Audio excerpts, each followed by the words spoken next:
Boys, we gotta get some energy. We gotta wake up. It's episode 68. We gotta talk about World Cup. That was a little bit of a bar. Kind of happy about that one. So yeah, with that, we're gonna come into the show, boys. Welcome to episode number 68 of From the Sidelines. Most of us here are sick. I'm coming off of sickness, as you guys know. Those two boys are now sick, so that's gonna be fun. There's gonna be a lot of sniffles. Gonna be a lot of coughs. We'll try to cut out as many of them as we can, but please bear with us. I'm exhausted. It was a long ass week. World Cup is long, but because it was long, we have literal hours of stuff to talk about. Don't know if we're gonna get through it all in this show, but we're gonna do our best to try. So make sure you stay tuned to the end because you're not gonna want to miss out on some of the stories we had. Let's bring in our two hosts for this show. I'm gonna go seniority this week. Steven Hatch, what's up, my dude? Fuck yeah, baby, we're back. And feels good. There's we gotta the keep energy up. And, okay. Dude, we didn't have it in sound check, so we're going to bring him down a couple notches. But hey, now we're good. Let's go. All right. We check on the fly. But yep. Oh, man, we're back from World Cup. What a journey. Fuck yeah, man. We're going to ask you about your car in just a second. Let's bring in Brando real quick. Yep. So how's it going, Brando Baird? Oh, it's going fantastic. I could really only see out of one eye right now, but we're rolling through 68. One more until a great episode number, but one eye. The other one's really watery. Yeah. Oh, it's leaking. The fact you said, man, I feel great right now. I don't think you didn't convince me, bro. Yeah, I don't think you are, but I appreciate the attempt. He looked bad. Yeah. He looked really bad. Oh my god! Not even gonna lie. Can we talk about him Sunday night at the Airbnb? Let's start with this real quick. Dude, you looked like a bee stung you in your face. Like there was just so much swelling going on with your nose and just everything. It was crazy. I don't know what that was. I don't know. It's my allergies. I don't know why they just all of a sudden kicked on Sunday. And it was Sunday night was fucking bad. All of yesterday was terrible. I slept all day with all the Benadryl in my system and then NyQuil as soon as I got home. And I mean, I went back to work today and it sucked, man. It sucked having fucking mucus roll down my mouth. Stitching people up in your mask. You're just like, I'm drowning. I can't do anything about it. Yeah, I can't do anything about it. You gotta stay sterile, brother. Yeah, just gotta suck that mucus up, man. Gotta do what you gotta do. Fucking make me throw disgusting. Up, bro. God damn. Sorry. That sounds horrible. In a good way. The things you do for to save other people, bro. The things you do to save other people. You're gonna make me fucking throw up on the show. You're good. So moving on. God damn, I don't like that. But yeah, moving on. Brando, he was really sick. Obviously allergies, that's not good. But yeah, we're gonna go through. That did remind me of the other allergy story from the event. I have to give a shout out to Greg Guy Media. If some people may know him, but he's a Ride Guys helper. I stayed with him every event so far this year before this one. He's one of my favorite people in paintball. I need to give that guy a shout out. But the real story, and some of you guys may have seen this, it was on a couple different Instagram stories. Greg tried the dragon fruit like acai bowl from the Go Juice cart. Well, it turns out Greg's allergic to dragon fruit. He's never tried it before. No So way. Sunday morning at the event, I roll up to the Lone Wolf Paintball booth after like a couple games I filmed because that's just where my like stuff was hanging out because they kind of have someone there. So I know it's going to be in a protected environment. No one's going to steal my shit. That's nice. But yeah, so I roll up to that booth and I see Greg and one eye is literally like almost pinched closed. The other one is slightly affected, but definitely a lot of swelling. And apparently his throat was swelling, but by this point in time, he had taken a Benadryl pretty quick, and that at least stopped the throat swelling, but his eyes were still pretty bad. He went over to the medic tent. God, they checked him out. You know, his airways were open, and it's like it's an allergic reaction. You got to take some antihistamine and let that work. There's not much really you can do as long as you can breathe, you'll be okay. But yeah, so it was funny for the rest of the day. He was just he just looked like like a pirate or something. Like he just had this swollen eye. It was, I don't know. That sounds horrible, dude. It was both hilarious. So much worse. Exactly. It was both hilarious, but also like when I first saw it, I was like, is my friend dying? I was like, Greg, are you fucking okay? Like I will call 911 right now. Yeah, it was scary for sure. what a place to figure out you were allergic to dragon fruit. Yeah, at like Cup. what the hell? Yeah. At least it's not like, you know, something weak like gluten or something. Like, yeah. God damn. I'm gonna give you your applause for that one. People who know. So yeah, that's one of those. Sorry to the general public, we cannot tell that story, but a lot of stories that we're gonna tell tonight because we have so much to talk about. You know, going kind of the rundown of the list, we got to talk about how Hatch got home because that's a big question on everybody's story. We're going to go over DMG's games. It was a great weekend for the boys. Hatch, if you call yourself semi-pro again, I'm going to beat the fuck out of you. Paintball Fit won the pro spot. They won all 5 games. We got a lot to talk about with that. We spent the night at Medieval Times during one of the nights in Florida, so that was a blast, and there's a lot of stories to tell there. Capital Edge anniversary is coming up this weekend, and I'm actually going to be getting a setup from someone kind of cool, so excited to mention that. Virtua Paintball was at the event. I tried that. Gonna be sharing my thoughts. We got a couple Spotify questions, and to end the show, I'm going to be teasing a guest that I booked at Cup. I talked to this person, and yeah, we're excited to have him on during the off season, but you'll only be able to figure out who that is if you listen to the whole entire show. That's my evil laugh. But to start out the episode, I do want to give a shout out to a couple members of our community who reached out to us on Instagram recently.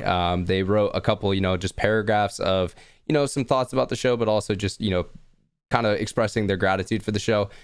I mean, man, I fucking appreciate that. When I look back on those messages, like that's part of the reason why we started doing this show, is just, to kind of have a hangout for players and, the community alike. And, seeing that people are kind of feeling that vibe and a part of the community, it's fucking awesome. So yeah, I got to give a shout out to Dave Morgan. There was another guy on there. I forget his name right now. But yeah, hey, the other thing, the one thing I would ask you to go write those thoughts on a review on either Apple or Spotify. Hey, it helps out. It's free. Takes a second. I would love it. So yeah, but I do sincerely appreciate that. I don't want to sound like, ungrateful. It is fucking awesome when we hear those messages. And I mean, do you guys have a thought about that too? Because I don't want to be the only one talking. Oh man. So when I read messages like that, it inspires me because it's a crazy thought to think that people actually will sit down and listen to us talk. Yeah, man.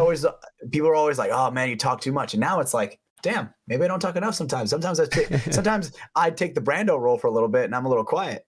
But it's just crazy to think that we have a community now that we've built, and Dave Morgan, Anthony Hernandez, like Mike Ryan, like all those guys, like we just have like such a good community, like Papa Iron Man, It's just unreal. I know he listens to the show. Matthews. Yep. It's so wild, the community that we've built and the people that we've met.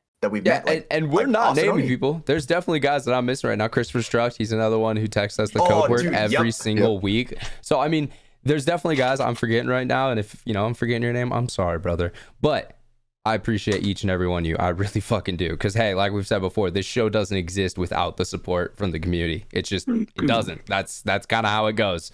It takes a lot of time. And we're fucking happy to do it because we know there's gonna be people out there who appreciate it, and that's fucking worth it for me. It's worth it for me as well. Another thing, so heartwarming. Another thing I thought was pretty cool in the paintball community, and I know Hatch will have some thoughts about this. Clint Riddle did an awesome sketch of I think a photo Dan Shelley took of you, or I think it was Arcadi actually that took that photo. Oh, it was Arcadi? Okay, cool. Yeah, but it was. Shout out to Arcadi. Talk on that, man. That was a really big eye opener for me because I was like, damn, dude, he even put like the Dance Gavin dance music on it because obviously he knows that was a part of the playlist. Yeah. Oh man, dude. So it was just so eye opening because like, man, we are building something. We're building something that's way more than just us. And it also shout out to Just Us, by the way. Shout out to Just Us. How'd they do? Did they win? I'm not fully sure, but I know Josiah was filming them all week. So 5-Pack Productions now. Shout out, Joe. Continue. I'm sorry, Hatch. I could totally cut you off there. You're good. So seeing that art piece just made me, honestly, dude, it made me emotional. Not even gonna lie. It made me feel a way that I've never felt before. the fact that someone would take time to draw something like that of me was just so cool. I can't even really put it into words. I wish I was smart enough to use those kind of huge descriptive words. I was smart enough. That's Brandon. I gotta get a thesaurus. I mean, other than Brandon sitting there staring at a screen, looking just dead. Dude, did you see his face there, Hatch? Yeah, it's like a goddamn zombie. You gotta look at the video. Yeah, he was blanked out there. Audio listeners, you're missing out. Oh fuck! I was just looking at how Just Us did. All right, You were focused in there, buddy. That was 100% mental effort right zombie now. Mode, dude. Struggling just to breathe. Are you manually breathing? I am manually mouth breathing. Now you are. Now you are. There you go. Yeah. Everyone in the fucking audiences as well.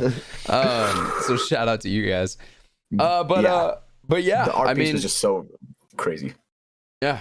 No, and dude, he's an amazing artist. I do have to give a shout out to Clint. I mean, his work it's great. That's something I've never had talent for. Like, I am a creative in my own way, doing, the video stuff, podcast stuff like that. But when it comes to like drawing things out and actually doing that, art in its purest form. It's not, and it's something I can't do, and I definitely have appreciation for. So, I mean, shout out to Clint. I like the small details. Yeah. Like, no joke, even like I was looking at it and comparing it like side by side with the real photo, dude, he got like the perfect curve of like my fingers. He got the perfect curve of the gun, the marker, the perfect of, it was just so spot on that makes me think. It's like, dude, that motherfucker lived 1,000 years ago. That guy would be decorating the Vatican. I guarantee that. Or at least up there with those guys, without a doubt. So that is a once in a like lifetime meeting someone that's has that kind of like artistic, the artistic flair for that kind. And it's dope that he's in paintball. Yeah, that he like kind of expressing that. How crazy is that? That's crazy in paintball. We have all these creatives who do different things around the sport. I mean, look at Hormesis. They have their own like clothing brand now that it's like, I don't even know how I would describe it. It's eclectic, I would say. There's a lot of different like types of pieces, and some of them it's like super future fashion type stuff, and some of it is like kind of chill t-shirts and stuff. It's cool. It opened my eyes up to a perception of fashion where I was like, that shit is lame. But now I'm like, damn, they really, because it's associated with paintball, it just broke my ignorance vision on it to where I'm like, man, that is fashionable. At least it gave you like a route to appreciate it in a way that you probably wouldn't have before. Yeah, exactly. Okay. So there's just so many different art forms in this way. Like I've seen one of them that always comes to my mind is I don't know who does it. Well, and Social Paintball, they have like these little animation like of like their little comics. I love those. I think those are so detailed. And I'm trying to hold on to this thought. That's why I was trying to get it in. I'm sorry. But I think that comes from the fact that paintball is a very creative game. Like, when you come down to a field, you have to be able to think about stuff creatively from the fact of how are we going to break out? What are the lanes that we need to hold? But then also when you get down to the micro moves of, Hatch, that move on the dude up the Dorito.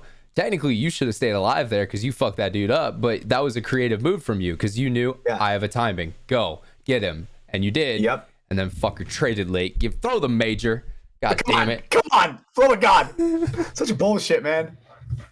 I just wanted to get you hyped up. I knew that would get you in the mood. Thank you, dude. Thank you, because God, fuck, man, people do not understand how my anger. I'm glad I caught some of the Dorito action because this is what Hatch has been saying for years, and no one's ever believed him. But dude, it's true. I'm like, I shoot that dude right in his wrist. I'm starting to believe Hatch more and more. I literally go Terminator mode, and I'm like, zoink, and I switch to the next target because I know if I shoot that guy one more time, if I shoot that guy one more time, I'm getting a major. Your aimbot took over. You just went one target, snap to the next, and then. Yep, it's like aim training in Valorant. Getting on my aim labs. You're just hitting the bot in the different, And that's like, not even gonna lie, that's a drill that I love doing. Is like I'll be at the field, there'll be like 3 like targets, and I'm just like, bring it up, one shot. Try my best to get that first shot accuracy. Yep. And just over and over again.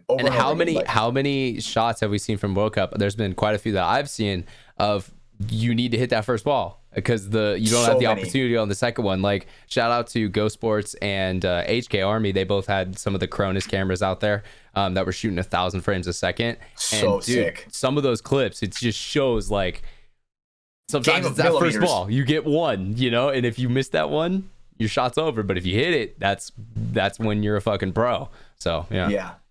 It's I forgot who posted it, but it was this video of this guy. He's like hugging his bunker pretty tight, and he's like getting run down, and he's trying to shoot, but he's barely clipping the edge of his bunker. So his paintballs are just splitting in half because it's just shooting the bunker, and then he just gets hit, and he just cannot get a ball off. Oh, I did. I think that was Go Sports maybe, but yeah, it literally like he seemed like he was tucked into his bunker, but the dude is just getting that like angle that is just bit. barely hitting the marker, and yeah, it is like 1/100th of covering the tip of his barrel, and it is still breaking the paintball perfectly in half. It's crazy. It's crazy, man. Paintball's crazy. Like, oh, man, that is one of those things where it's kind of like where in football where they're like jumping and where they put like the Mozart music to it, if in a way, where they're like juking out like the offensive line, they're like juking them out. You know what I'm saying? I'm vaguely picking up what you're putting down. Yeah, thanks, Brando. I'm like, that's kind of where I'm at. Brando. Yeah. All right. Well, Brando, fuck you for that. Okay. All right, but hasn't said something in 5 minutes. Comes back just a fucking shit on Hatch. That's my guy. Hey, high five, bro. High five. There you go. Okay, so, but anyway, that's what that reminds me of, where the movement in slow-mo, when it's slowed down so much, it looks like pure art. I agree. Okay. Yeah, because it freezes the action so much. I understand what you're saying now. Yeah. It took me a while, but I think I got there with you. I'm horrible with my fucking words, bro. I need a translator. Sometimes, bro. I act as your translator sometimes. Yeah, I got the Donnie Thornberry. I will say, I think Go Sports, I think they misedited some of those clips. So they were, because, 1,000 frames a second is so slow. It's not like ridiculously slow, but oh my God. I shoot 4K 120. The fastest I can slow down time is 1/5 of normal time. So 120 frames, when you break that down to slow motion, you can go to 20%. So that's about 1/5 of normal time. 1,000 yards. I mean, do the math. I'm not going to do it right now off the top of my head just because I don't want to do it because I'm lazy. But you're slowing time down to, 10th or 12th of what normal time is. So a second takes 12 seconds, off this kind of paper napkin math. Don't take that, as fact, but you kind of get the point I'm making. Yeah, I understand that ratio. Yeah. So when they're, showing a reel of a whole stream of paint for 12 seconds, and then the second, second is when that actually hits, and it's 24 seconds into the reel, half the people on Instagram have scrolled off. So I thought there would be a couple times where it'd be cool with some of their music if they did more speed ramping type stuff to show like real time, right into that moment where everything's getting messed up. I do also understand that with high frame rate cameras, they don't record very long. Like they record very short clips because a 15-second clip of 1,000 frames a second is half a terabyte or something. So it's like you're filling up memory cards fucking quick. And again, a lot of that is just paper napkin math. Don't take my numbers as actual fact, but it's close enough. So there definitely are challenges. I understand that. But yeah, no, overall, I think we are getting there. Exactly. It's a tool that is fucking awesome. And the more that we see it in paintball, I think it definitely shows off the game and lets people see it way better. Just like, the comparison I can make is hockey. When that went from standard def to HD, people were able to pick up where the puck was, and the game actually became viable as a product on television, where it kind of wasn't before. That's a good point. I didn't even think of it was, but only to extreme hyper fans, which is kind of what paintball is now with Go Sports, if you see that. Without a doubt. And now we just got to figure out a way on how to get it to more people. How do we do that, Brandon? How? Get it to more people? Yeah, solve the problem right now, right here. All right, right now. Actually, this is something I was going to bring up. Did you guys watch that podcast with Ronnie Dizon and Hitch? Like the Optic Hitch? Around the bar? Yeah. Yeah. No, I didn't. I actually did not see this. Maybe I was pulled into something, but okay, yeah, I'll have to check that the fuck out. They were talking about his execution and shit of like Stephen Amara. Yeah, but they also talked about viewing it for like the non-paintball person as well, because Hitch is someone that's not into the scene, but he likes paintball. Exactly, he's a gamer, but he doesn't know exactly what's going on in the game. Yeah. So he gives his perspective from watching the game, and Ronnie took it head on and talked to it. It was really, really good. A really good interview. It was Ronnie's really a great spokesperson. I do have to give him that. Yeah. He is a very, well-educated dude and can speak very well. So yeah, I always love when he gets an opportunity to talk about our sport with a wider audience. Mm-hmm. I agree. Yep. And I love that he goes to Airsoft and claps him. That is my favorite part. But I guess it was recorded several weeks before World Cup. And something that they talked about was highlighting like where players are and everything, and when they move, like showing where they move and where they're looking and stuff. Yeah. And well, now this past weekend at World Cup, a couple of times. Exactly, on Go Sports. Yep, they had the aerial view. See all the players, and they're putting X's where people are dying, the circles where people are when they're moving, what their field of view or their lane that they're looking at or whatever. Just for a quick reference, so that in technical terms, that's called a telestrator.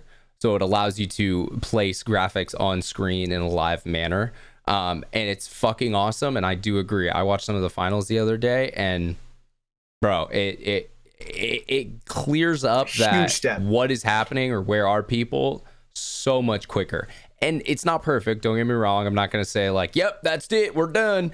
But like, for sure, huge step, like Hatch said. I think that is something that I do understand is a pretty expensive piece of technology. But Darren, if you can fit that in the budget going forward, please try to, because I think that is a huge thing for paintball. I think it was well needed. And even for us that know paintball, that understand, if someone's in this bunker, we know what this specific setup, what they're doing and who's looking where. But even that bird's eye view with all the it just makes it easier. It does. It makes it so much easier. Something I would add on to that with that angle you were talking about. Go ahead, Ryan. Just real quick before that, it helps Maddie explain the game easier too, because how many times in the past he doesn't have to just talk, he can show. But also, how many times in the past did him and Rich not know there was a Dorito alive because they just don't have the info from their tower and they can't see it? Well, now with the telestrator, they know exactly where everyone is, so they can break down the game that's happening in progress quicker, or at least that technology allows that to happen. Yeah, and like one thing I want to add on what Brando was saying is, man, the drone camera, that is so good. So goddamn good, because you can see so high where you can literally see, like, the guy will be head down in the snake and it will be hovering over the Dorito side and you can still see him. Good. That's an example of Go Sports listening to their audience. They tried that a couple times at, I think, the Philly event. People loved it. Chicago, they used it more. World Cup, they used it even more. So fucking. Hey. I remember when they had it on a goddamn one of those like fireman things where they raise them up to like, and I like think the pole. It fucking worked, because you could see like the whole entire field and it was sick. So yeah, I'm always one to give credit where credit is due, and that's definitely fucking, they deserve credit on that. Like that is a great use of the money that we support them with. So fucking good job, Go Sports. Overall, I thought World Cup was a great event. I thought that there are not very many complaints, I would say. Well, not many complaints, but I also think it's funny because when you go from Chicago, the worst event of the year, the least attended event usually by the numbers, and also, with how this one happened, the Sunday rain, it kind of put a damper on the event. You go from that into the biggest event, I think, at least from a team perspective, paintball's ever had. It's a 180, dude. And it was so refreshing just to see this energy that was palpable amongst people at World Cup. Like, how many fucking hundreds of people walked by us when we were doing the live show, bro? Dude, so many. It was just nonstop, and that was practice. People that I have seen and thousands that I haven't. It was just so that's a great example. That was the practice day, and there were so many people. That's not even day one. That's a Wednesday. That's a middle of the week, bro. In fucking November, like people had to take the day off from work. Like it's awesome. And those are the hardcore people that love the sport because they, just like you said, they will take an extra day off. Yeah, and they'll make the sacrifice. It's just spiritual, the energy of World Cup, and it's one of those things that if you're listening, so much. It's one of those things that if you're listening right now and you haven't been, you'll think we're crazy talking about energy, but just go. Show up and you will understand what we're talking about. When you hear all 8 of those divisional fields rolling, when you have the music going on from the different vendors, when you rock around and you just see people having fun at the event all day, like not leaving. Freaking Hormis is throwing there a couple different parties where people were kind of, hey, yeah, let's stay at the event and have a good time here at our NXL event, not over in Old Town. It was sick, bro. I agree. And I think that the whole premise on the Hormesis thing to keep people's there is so good. Your face was the same for about 20 seconds there, bud. I was watching you.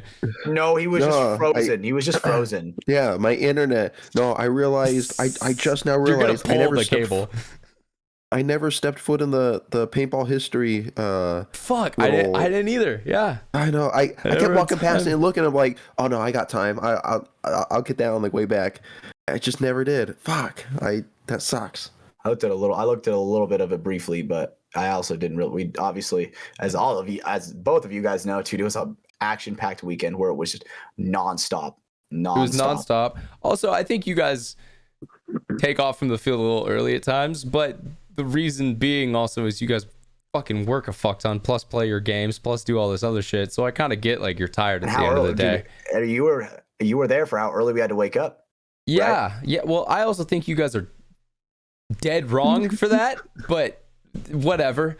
I mean, a great example. I don't think you need to wake up at 5 a.m. for a fucking 7:55 game. I think 6 is fine. If you're at the field by 7, you should be able to get ready in an hour.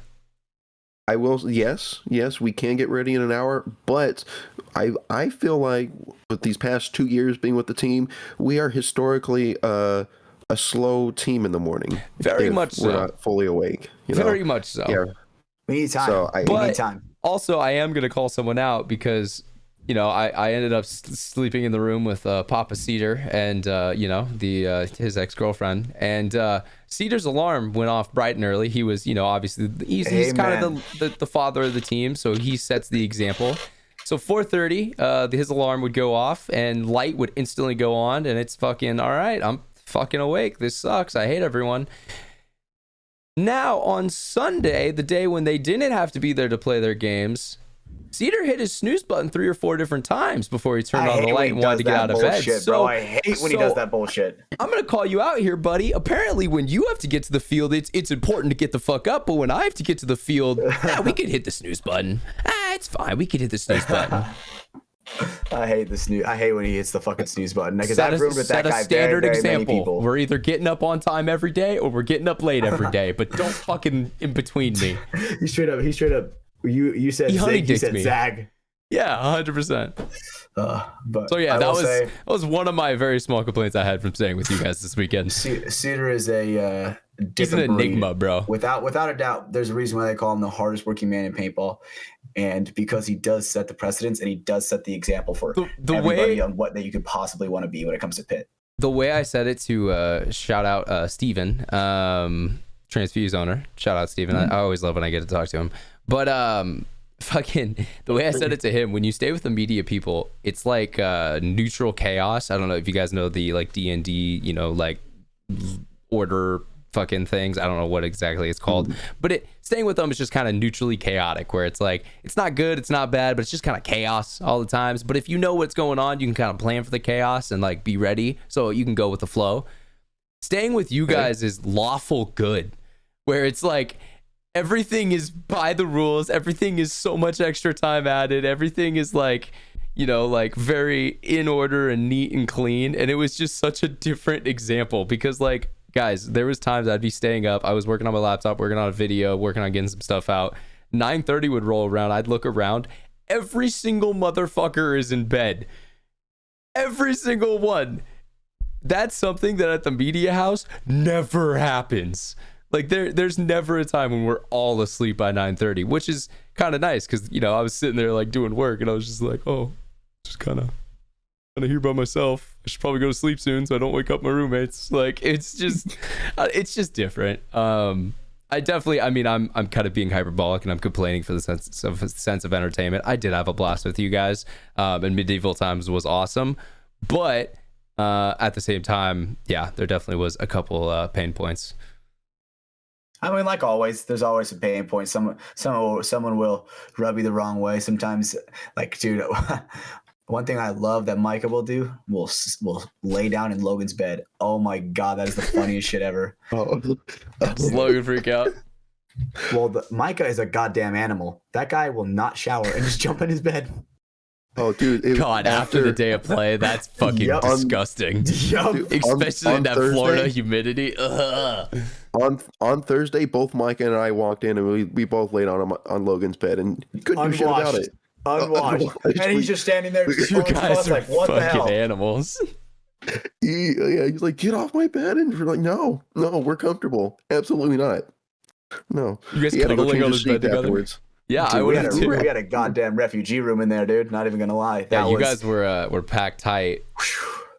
Yeah, we had me, Caden, Micah, Logan, and there were only you guys kind of also choose that, to be honest. Like, you didn't have to do that, but you guys wanted to be that tight of a room. Because honestly, the plan was you were supposed to sleep with Yvonne and Cedar because you've done that before, and then it ended up being me, and I was like, okay, well, this works. Honestly, realistically, now I think about it, you probably could have just put that mattress like literally like at the top of the stairs. Just put it out in the middle of the fucking walkway. Yeah, that would have been pretty funny in that that's probably house a dead ass quiet spot. That's probably such a good snooze spot to where, like, I remember Mar for sure would go over there and lay down, just chill right up the top of the stairs, lay down. Yeah, dude. I mean, there was also times I was just so fucking tired that I was like, I could probably fall asleep anywhere, as you guys can attest to. Goddamn, World Cup is so long, man. That extra day really just, it just adds like that extra 20% of just energy that is required to get through the event. Without a doubt. It was long. We had 5 days of paintball, boys. Oh, I fucking loved it. It was entertaining as fuck. But I'm just tired. Like, today I fucking slept all night. I woke up still just tired. Like, I'm just brain and body exhausted. It's gonna take a week to almost recoup after it. Almost. Honestly, I feel great. We don't have that because we have anniversary this weekend. Yeah, fuck. Yeah, I don't think I'm gonna be there. All right, I'm actually gonna go and play. Only because I think that until everything is sorted out with insurance, that would not be the smartest move financially. Oh, I see what you're saying. With your car. Until everything gets completely sorted out. So yeah, I see what you're saying. Well, I was gonna say my thing real quick because there's an actual reason why I'm playing at the anniversary this season, because my freaking arm's been twisted. But I ran into Yosh after they won Cup, and was just saying congratulations to him. And by Yosh, I mean Yosh Rao, San Diego Dynasty. And well, because I forgot that we also had Yosh Designs on last week, and that might be kind of confusing. But Yosh Rao, so I was talking to him, and he was like, "Yo, you gonna play at anniversary next week?" And I was like, "I may go out. I may do a little video of it or something like that, but that'd probably be about it." And he was like, "Well, no, you got to play." And I was like, "Well, I don't have a setup right now because that's the truth." And he's like, "Well, I'm gonna bring you one, and you're gonna play." And I was like, "Okay, I'm gonna play." So yeah, I have to go and play now because if Yosh tells you that, I feel like you have to do it. Yes. Also, shout out. I will give a shout out to him too. Also, because did you guys see his look during the event? He rocked the old school Brian Cole hat look throughout the event, and I think that's a dope throwback. No. He had the forward-facing cap for a couple games. Oh, I did see that, actually. I did see that. I saw it in a clip for sure. That shit only you could do with flexes. The only mask that would ever allow that. Do you know what look I'm talking about, Brandon? Just no, I don't. Take your hat. I'm gonna go look. Take your hat, turn it forward, Now put a mask on. I don't know about that. Yeah, but if you do it the right way, it looks Aggie. That's called being Brian fucking Cole, BC, baby. Shout out. You don't know your history. Learn your history in paintball. That offends me. BC? Brandon Cornell? Nope, Brian Cole. He was the original BC. Again, learn your fucking history. You know, I didn't go in that tent. No, you didn't. No, you didn't. It shows.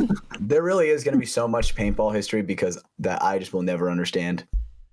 Well, don't worry. I'm trying to teach everyone about it. One step at a time, I'm doing so. I did balls. I did games. I've done AJ Angel. still owes you a balls, or you still owe AJ a balls, huh? I know. Are you just going to bring that up on every show now, aren't you? Every time we bring up balls, I always think of that now. Okay. I'll get AJ his fucking balls. I definitely am going to do it. I just need to fucking find it. I think I can go to bed mode or some shit. I don't know. And if it doesn't happen, it doesn't happen. Fuck you, AJ. That's fine. You know why? You know what? I may take it away. Yeah, because of how soft he was. God damn. I loved that. We fucking gave him so much shit for that at the house. And if you guys don't know what I'm talking about, in one of my montages, there was a clip where AJ had a beautiful, amazing dude, had his head turned. Just did a great job. Got the reward of getting a dude, you know, completely open body. Put one into him. And then just ran away. And it wasn't like it was a millisecond of clearance or something. Like he snuck a ball through and it was amazing. Nah. He was just soft. So yeah, the whole fucking house gave him shit for that and called him soft, and he definitely got pissed off. Yeah. You guys are never gonna not give me shit about that. Yep. That's what happens, AJ. Forever, bro. It's like if you're gonna give him one, it's gotta be at the bed. Yeah. No, it's definitely true. But you were trying to segue us earlier into your card. You wanna talk about that, Hatch? How did you get home, brother? God what the fuck happened there? Bro. So constantly the entire weekend in the back of my mind, sometimes like I would just like whenever it got quiet, I would just immediately start thinking. I'm just like, dude, how am I gonna get home? Yep, you did share that out loud a couple times. It's like, dude, how the fuck am I gonna get home? And constantly I'm just thinking about it. I'm like, dude, like I don't even know the extent of the damage until I get back. And one special shout out, I need like truly a very want to give small out. violin. Yes. Damn, you gotta put that on your soundboard. Yeah, like some super dramatic music. But like rain falling in the background too. Yep. But one special shout I want to give is to Yvonne, Cedar's ex-girlfriend. Man, without her, dude, good people. I would have been fucked. Seriously. Yeah. There is no way I could have possibly done it without her. Like, by done, you mean made it to the event, or? Yes, literally. Okay. Yeah. Because Brando, like, dude, flight takes off at 7:05. Like, that's when it starts boarding. Walk outside 5:30. Shit's busted. I am freaking out. I do not know what to do. I really was I almost started crying. I will say, Hatch, we've gone over all of this in just an episode ago. Yeah, my bad. So you know, I mean, you know, that's kind of that was like the point we were at was, you know, it was a mystery. We didn't really know the damage. We just knew that shit was fucked up. And yeah, dude, you had to go through hell to get to the event somehow. Yvonne came in clutch, dude. I missed 3 flights. Yvonne came in so clutch. Yeah. I cannot thank her enough. She has a special place in my heart to where, dude, she says jump, I will say how high. She is the kind of person where you do not meet people like her very often. She is truly a saint and saved me. Jesus Christ. Okay. No joke. I felt so defeated. I wasn't saying in a bad way. That's the like most I've heard you talk up about. It may be anyone. So Yvonne, take that as a compliment. That's fucking goddamn. I was just breaking down. I was like, dude, how the fuck am I going to get to the event? How am I even going to get it? What do I do? Right. Mm-hmm. So we get back. Yvonne teaches me how to start the car. Dead ass, do it. I wish we had a video of it, dude. That's the most Latino thing I've ever fucking heard. That's taking insane. A video of it, dude. I am like I'm getting these pliers, fucking digging. Fucking Michelle the car, come in too. Yeah. Right. And I am like, all right, here we go. and I'm like pinching the shit so fucking hard at these pliers, and I go, and then it starts, and I'm like, oh my god, dude, let's fucking go. And then right after that, so Cedar, another special shout out. The guy luckily had a shop vac, and he is getting all of the glass out and everything. Well, at least, you're not just cutting yourself constantly. Yep. He did a 10 out of 10 tape job, taping it up with like the cardboard and everything. So what I was calling, I was like, dude, we got to make sure we do an extra good job taping this because I don't want the fuffas. You know what I'm saying? When you're fucking driving down the road in the back. No, not even that. Yep, exactly. You're driving down the fucking highway so fast, all the wind comes in. Okay, like, I didn't know what you meant. I thought you meant the fuzz, but okay, yeah, I got you now. I was also nervous about that. They'd be like, sir, why is your shit being held together by pliers? Like, well, officer, it's a funny story. They're just going to be like, no, they're literally looking at you and then seeing that dash pulled apart. It's going to be pussy on the pavement, boy. Yeah. It's not going to be questions. Yeah. So I was very nervous about that. And right, since the entire right window is cardboarded, dude, turning left with a bitch. Turning left with a bitch, dude. Turning right. No, turning left because it's turning left because I have to go out, and it's like I can't look left. I can't that's a good point. Right. Yeah, so you're just blind. Right. You're just I'm just like, so I would go to turn now. Good luck, everyone else. That's my exact thought. So I am like turning if I wanted to turn left, I would have to turn my car all the way right so I can see straight forward, and then I'm just going.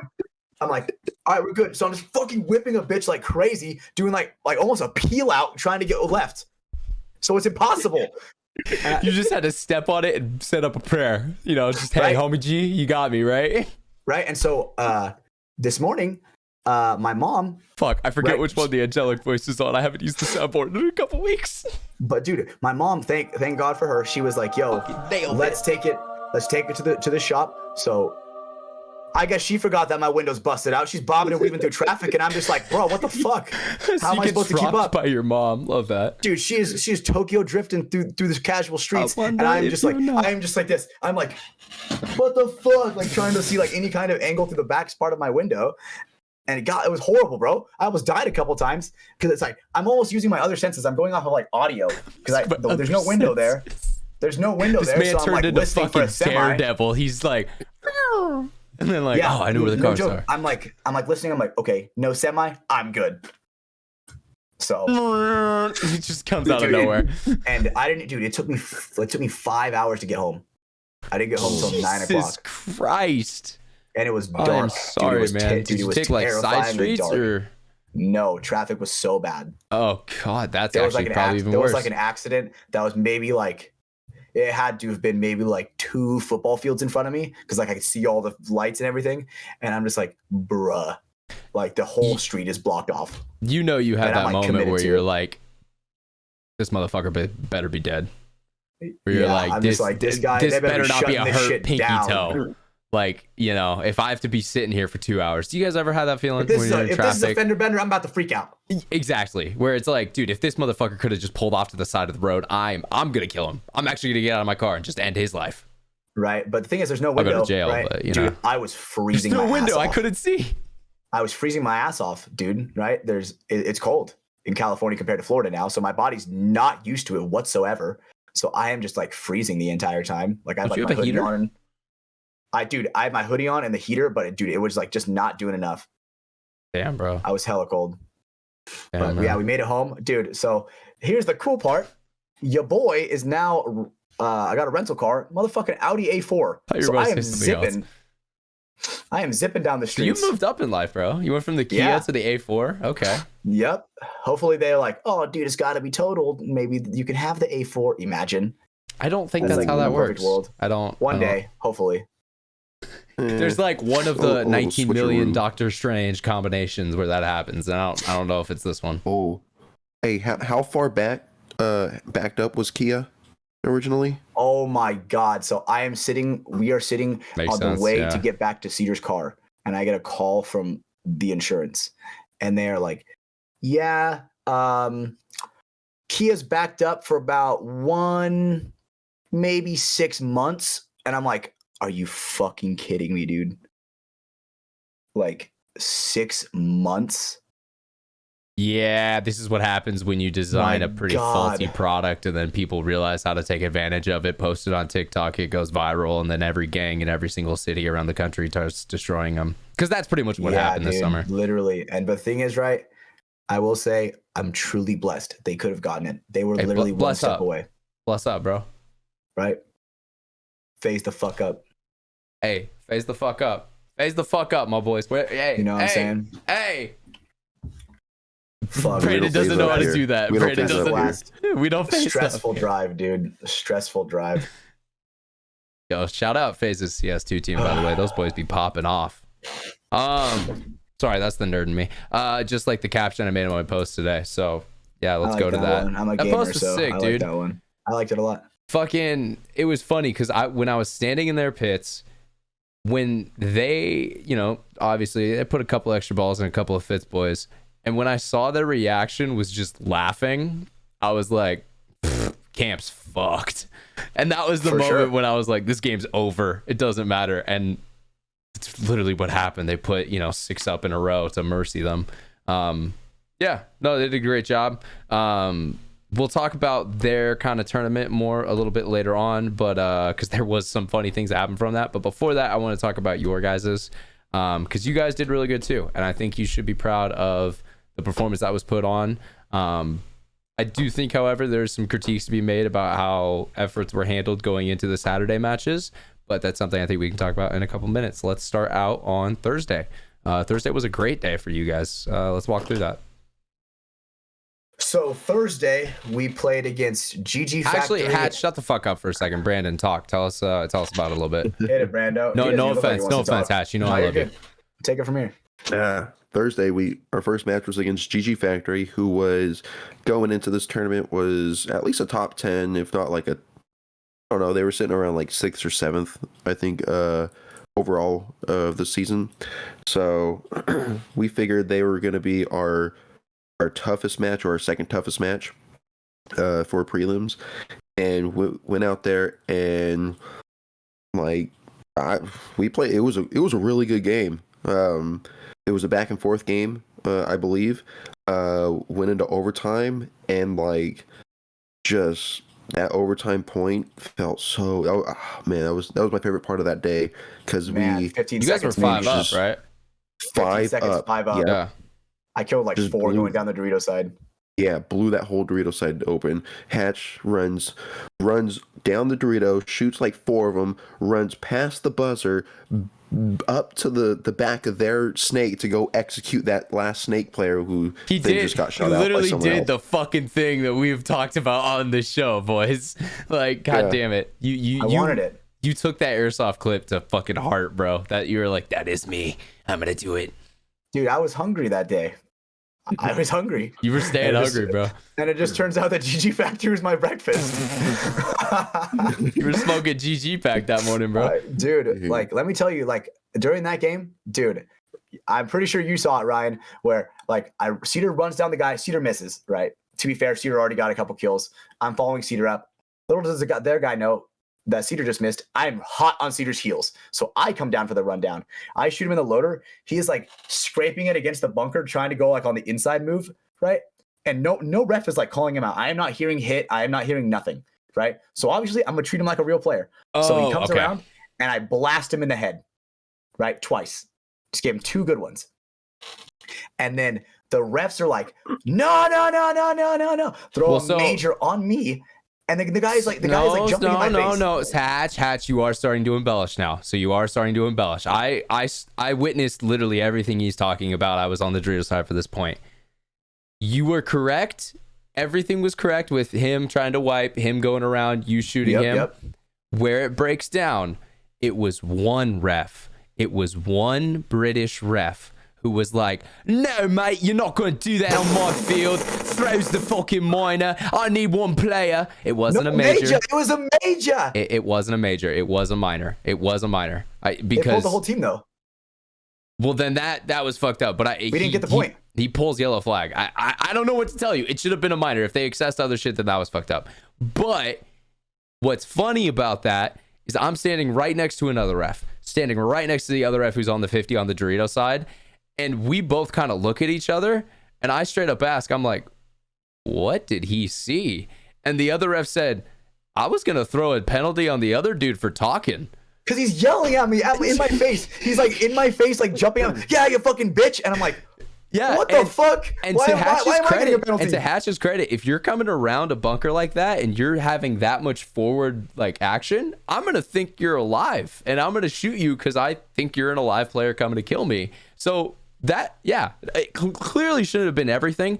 I honestly think it was a penalty because it was a ref from another country who sees paintball differently. And, you know, that's fine because different cultures of the sport have different spots. But when I watch American semi-pro paintball, that wasn't a penalty that usually gets called. And you know how we feel about penalties. Well, he said malicious intent. Exactly. That's what I mean. What the fuck? That wasn't malicious intent. I've seen malicious intent on a paintball field, and Hatch was protecting himself from a player who kind of jump scared him. Like, God damn. I'm like, this motherfucker got balls to be cheating me like this. Dude, it was the same as if some dude walked through someone's lane and like, you know, started like begging for a penalty. It's like, I'm playing the game, bro. Like you see the lane, get through it quickly or try to go around it some other way. Like, I don't know. That guy was straight up pissed because, dude, almost every point I ran him down. And it was funny because, dude, he was so happy in that moment. He was laughing at you. And then you guys got to be able to scoreboard at the end. And that's always a great moment. But to be fair, the game should not have been that close. We were dominating. The game should not have been that close. And we got dumb penalties on me. Like, right, I got that penalty. Was that the round that you got a penalty, Brando? Didn't you get a penalty at the home? Oh, that double penalty game? Where, yep, that was. Yes. Where Logan gets shot off the break going to the snake insert bunker, right? Oh. And then Brando. Yep, I saw this one too. Logan, right? Yep, Brando shoots Logan in the back because he's like, yo, get out, dude. I don't want you getting a penalty. Gets a whiner anyway, gets someone else pulled. 2 seconds later, Brando has a fucking hit on his back, and they're just like, what are you doing, mister? They throw a minor on him, and we would just lose that point in like 2 seconds. Yeah, no, that was a bomb explode point. I was following Logan on the breakout, and I couldn't see the pack hit, but it was funny because as he's sliding in, you just see like 4 shots come into his back, and it's like, you could tell Brando was trying to fucking let him know, but you were 30 seconds too late, or 30 seconds, 10 seconds too late. Yeah, look, I was in the home. I see the Dorito side ref freaking out. I look over because he starts running towards like across my line of vision. Yeah, I look over. I see a pack hit on Logan. As I bring my gun over across my body, Logan starts to get up to dive into the snake, and I squeeze a couple off into his back. And then it was too late. That's a great tip. Yeah. You see someone a ref freaking out. Look to see where he's looking. Like I did that last year to Cedar as well on a hopper hit. Again, it was a little too late because they already threw the stuff. But just shoot your player. So I was looking something up, and that's why. Yeah, episode number 1 of From the Sidelines. The title of it: shooting your teammate on purpose. This is why we told that tip. Man. We told that tip 67 fucking episodes ago. There you fucking go, ladies and gentlemen. That's why you do it. You're trying to avoid a penalty, and it just didn't work. Brando wasn't even there yet. Brando was not there yet. No, and he knows. But yeah, you gotta listen to the show, ladies and gentlemen. We give good tips here 67 episodes ago. I don't suggest you go back and listen to that because it's a shitty episode. But hey, boys, we have come a fucking far way. Also, if you do and you're a new listener, there's gonna be other people on it. Don't worry, they go away soon because they're bitches. But shout out, love both you boys. Finishing up that day, you guys beat GG, awesome overtime win. Oh, one more thing, sorry, Brandon. Oh no, yeah, just going on to the next game. Perfect. We beat GG, OT win, just dominant OT point. Then we go on to play Joe Bard team. Yep, a team from France. Did you guys see Joe Barrett's post? No, I didn't. Dude, this ignorant dude, I think he was trying to make a joke, but he literally posted a picture of their name on PBLI because it said Joe Barry, and it was like almost very close to his name, but it's definitely something different because it's a French team. And so he's like, yo, there's a semi-pro team going under a misspelling of my name. And I was just like, how big is your head, bro? Okay, Joe. Oh my God. Okay, buddy. That's one of those ones where your head gets a little too big, not gonna lie. But also shout out to the quote that I sent him, and he never emailed me back about Appreciate that, dog. But yeah, Joe Bar team, those guys fundamentally very, very good. Very, very good. Yeah. They knew how to snapshot. Like their running and gunning was very, very good. Yeah, I think so. I think that's an NXL team. European pro team. Yeah, like when the Tauntauns came over and had to play in semi-pro, kind of similar. Yep. Yeah. So we basically played a European pro team and prevailed. Those guys are good. Dude, hey, let me just say, I got this is bullshit. I got a penalty for not tagging up. Can you believe that shit? Oh my god, yeah, that also what the fuck, dude? blew my mind. Fuck? Can someone find in the rules where not tagging up is a penalty though? And we even had footage. I tagged up. Well, you did tag up, but the other thing too is also, for all that I have watched paintball, if you just, if you don't tag up and then you don't go back to the box and or you shoot your gun, you get eliminated. That's the penalty. Is that you're not a live player anymore. Where does the minor come in? I was like, he's like calling me out, like excuse me, right? I tagged up, so I'm like, why am I being called out? Right? I'm like looking all over myself. I'm like, hello, right? And then he's like, get out, and I'm like, oh shit, he's pointing at me.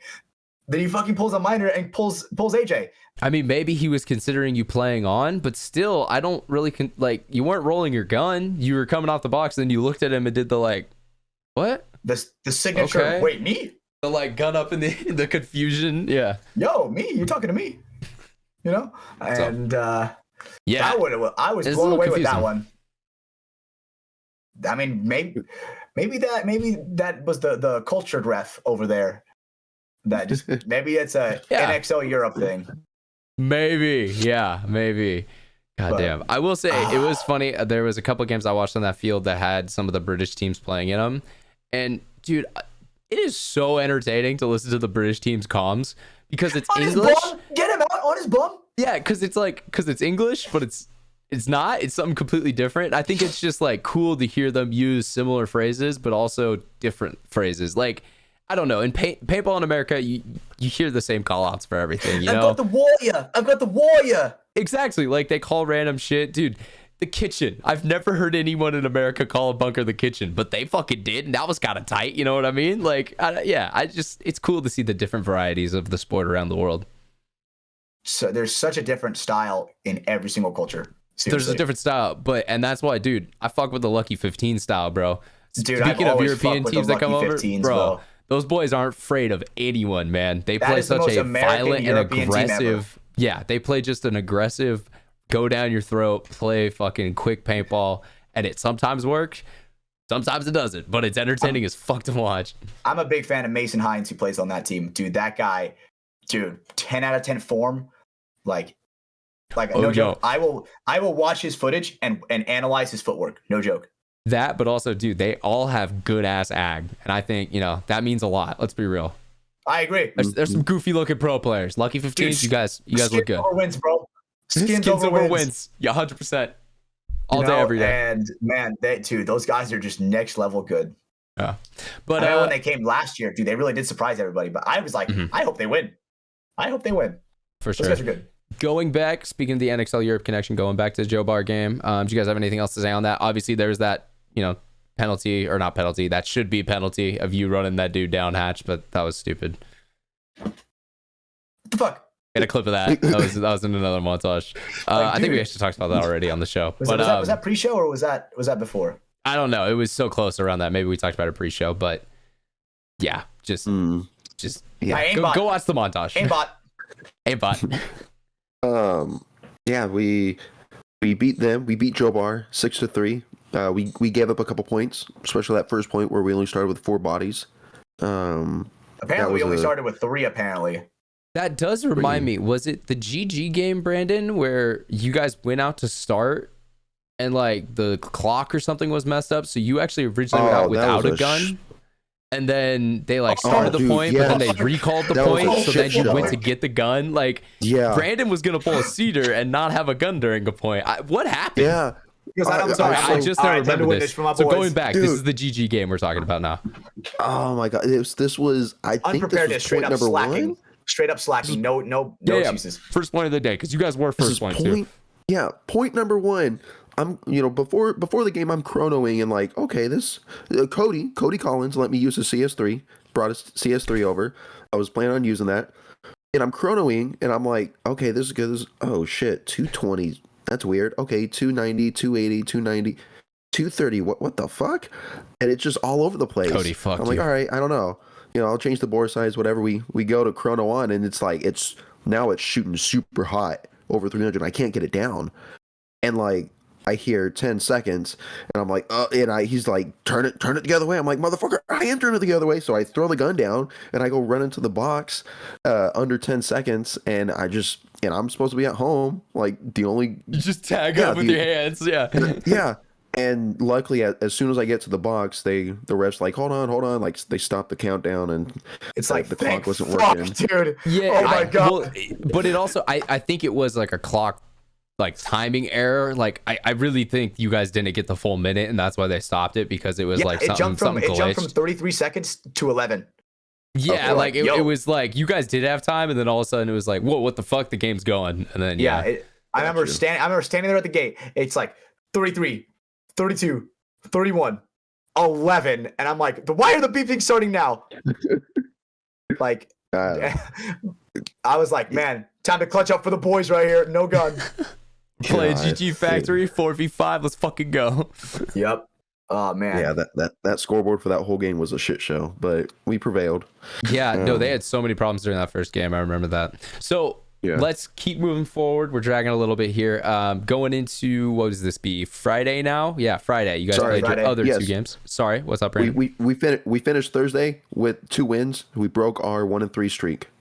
This is the first tournament we won 2 games. Yeah, you guys technically could not go less than 2-2. So you secured that. Yep. And then what happened on the Next second day? We go 2-2. Sure as shit. Losing by 1 point in both games. God fucking damn it. Yeah, I agree. And let me tell you, so both of them were winnable, 100%. The overtime game for that Misfits match, dude, let me tell you. So the whole play is, right, go for the win. But the way how we're going to go for the win is we send me far. So you're definitely jumping the gun completely. Let's start at the beginning of this match and talk about how we even got to overtime. But that's a Tarantino-esque moment. Hatch is going to have to talk about that in a couple minutes here. Yep. Misfits game, first game of the day. Again, we're up at 4:30. Fuck you guys. But we get to the field. We have plenty of time. You guys get ready, and it gets spicy right the fuck away. People start talking. Fucking, there was an amazing fucking moment. I think you guys win a point. Marv's walking down to go back to your guys' pits. Ben, I don't even want to say it's Ben Sloffer, but I know he was standing there. It may have been his teammate, so I'm not going to say this is on him, but he like said something under his breath. And all I hear Marv say is, are you guys getting mad? In like typical Marv fashion of just like, I am fucking dead, dude. It was one of the funniest moments I heard. I don't know if it was recorded or if my camera's going, but oh my God. Yeah, that was one of the funnier shit talk moments I heard during the game. That is funny as fuck. It's not even shit talk. It's just a simple question. It was just Marv being like, oh shit, okay. But that is funny as fuck. No, the spoiled children started talking a lot of shit and started putting it on everyone. So I mean, how was that game for you guys in your perspective? I mean, to be fair, right, back and forth like the whole time, right? Like those guys are valid. Those guys are very like valid, very good players. Right, straight up. I gotta say that. Like, hey, with the Padres, fuck them. I don't think they're a good team. I have to say, Misfits, you guys are good players. I think you guys talk a lot of shit. But I love playing against them because I know how good they are. Yeah, right. No, that's a very fair thing to say. I figured they were going to be our toughest game. For sure. I definitely thought that they were going to be tougher than I think GG it's funny too because well, sorry, but just cut in. I think it's funny too because I think Misfits has always been kind of like you guys are their kryptonite. And speaking from information that I got from Nate, who I was working with this weekend, they've talked about you guys before to him, and they say that Sacramento DMG is their hardest game. That's the one that they know they have to show the fuck up for because if they sleep, it'll be a loss. And like that, there's respect that goes both ways. And I think that's the cool thing about, the two teams that when you guys play each other, that's why it gets so spicy because it's honor and pride. And the cool thing is, right, is we'll talk our shit like during the beginning of the game. I'm not allowed to overshoot, but it's okay if they do, whatever. Shit is all settled on the field, but when we walk off, good game, great game. Yep. And that's That's literally all it is, right? It's they're very good. They're very good characters of that. I can judge their character very well, and they are very very classy people when it comes to off the field, and they're grinders. Yeah. How can grinders? I mean, yeah, some of those guys are the old LTZ guys. They've come from a very just gritty, grimy style of paintball, and they still play that to this day. And it's not personal, but it is, that's how they play paintball. Yeah. And constant game going back and forth. I'm bunkering them. Like they're getting some shots on me. They're keying up on me a little bit sometimes. But man, I will say Logan, dude, he had one of the nastiest one balls I've seen in a long ass time. I didn't have it on camera, but I saw it, dude. He was in the 50 snake, and there was ridiculous. A guy in there. It was a guy in their snake, and dude, the guy is posted on the wire, staring at Logan's shadow, staring at it. And Logan comes down, mink, one ball right to his face. That was one of the nastiest snaps I've seen. It was one of the shots where the dude walking off was doing the like, damn, fuck, like you can't even be mad. You're just like, it's like that guy straight up got me. He straight up got me. Yeah, like the body language shots like that. Yeah, no, it was like, damn, that guy just fucking smoked me. Yeah, no, and fair credit. Like Logan had a breakout role this event. I thought that he played some of the best I've ever seen him. Logan showed up to an event. Yeah, exactly, motherfucker. And I think that legitimately all the shit that we've been giving him and everything like that, it really has developed him into a good player to where, dude, he is so different than what he was 6 weeks ago. Yeah. Oh, fuck yeah. Right? Well, and it's funny because I told him before your guys' first day, I was like, hey, Logan, no pussy shit today. Don't get to the snake one and sit there. Fucking, yeah, if you have to for a second, do it. But fucking get up the field. Help your boys. Constantly up there, dude. There were times when he was in their snake, dude. Yeah. I was a Brad dad in that moment, without a doubt. Also, I was a Brad dad. Logan's a fucking good paintball player, bro. I agree. I don't want to gas him up too much because I know he's gonna be listening to this right now. He understands paintball. Like his paintball IQ is up there with some of the better players in semi-pro. I honestly believe. And I think when he develops a little bit more like muscle wise and gets a little faster and like has some more stamina, I think he plays more confidence straight up. Bro, he can play pro paintball. And it's one of those things, not today, not next year, but he can do it if he wants to.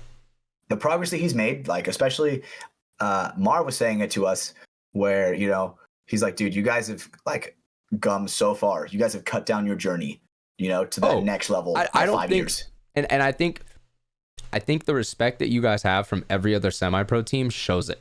Because I think at the beginning of this year, everyone looked at DMG as it's the D3 team. It's going to be our easy win. We'll just fucking do our normal breakouts. We won't show too much. It'll be fine. And then I think by World Cup, everyone's like, it's fucking DMG, boys. All right, it's going to be a grinder. It's going to be fucking rough. Let's fucking check in. Let's go. Because sleep on me for a second. I'll come down for sure. Yeah, and like, fuck, dude, you and Micah, bro. Fucking, I swear to God, if there's not paint on you guys for a second, you're in the next Dorito. It is like, dude, it's hard to track you guys. Like, it's hard to film you guys because it's constant movement, but it's also, that's how you need to be aggressive and play that Dorito. And yeah, you guys were fucking killing it. And what I was going to say there is, like both your guys' both your guys' losses were a 1 point loss. They were close games. They weren't shit that you guys just rolled over and accepted defeat. And I think the Greenville game fucking showed that 100%. Your guys' before we get to that, I want to talk about the overtime point against the Vegas Golden Misfits. Oh, I'm sorry. The under a minute point. It wasn't overtime. It was. Oh, you're right. You're absolutely right. It was an under a minute point. I think it was 35 seconds. 30. Yeah. Right. So the play is, because you guys you guys secured a point just before this to tie it up with 35 seconds left, if I remember correctly. Yeah. Yep. That one was a grinder of a point for sure. And it's like the play is, we're gonna go for the win. We're gonna risk me off the break.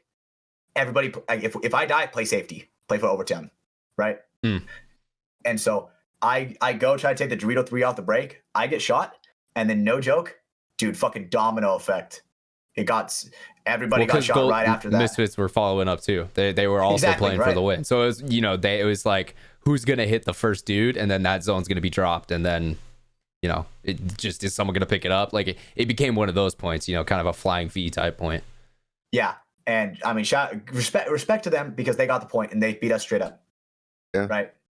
And I mean, there's nothing else to really be said. The Misfits are good for sure. Yeah. Right. And so moving on to the Greenville game. Greenville, I think this game was also another really big game that showed your guys' growth throughout the season. It showed our fucking grit, dude. Yeah, because I was a hype man and a half that one, dude. Not even gonna lie. You guys were, and I think my perspective on it is kind of special because I walked over. You guys were down 3-0. I didn't get to watch the first 3 points. 4-0. No. About to get mercy. Let me when explain. You walked over. When I walked over, it was 3-0 because I was coming over from the pro field. I had to film something over there, and I was trying to make it back over. But by the time I got there, I was like, "Oh, this game's fucking over." That's literally what I thought in my head because I was just like, "God damn! Like, what is happening? Like, something, you know, did they take that loss hard or something? Like, you know, did they get scrambled? What's going on?" And then, you know, that 4th point came out. I watched that and I was like, what is going on? And then I remember hearing in the pits a fucking Stephen Hatch saying, "Imagine if we come back. Imagine." And dude, you were going the fuck off. You guys win the next point. You guys do end up losing the point after that. It came down to a one-on-one scenario with AJ versus another player. I honestly don't think AJ knew it was a one-on-one. He claims he did, but watching his body language, I think he was just a little confused, and I think he played it a little too big. But at the same time, dude, I mean, he got put in that situation and he tried, you know, he did what he can.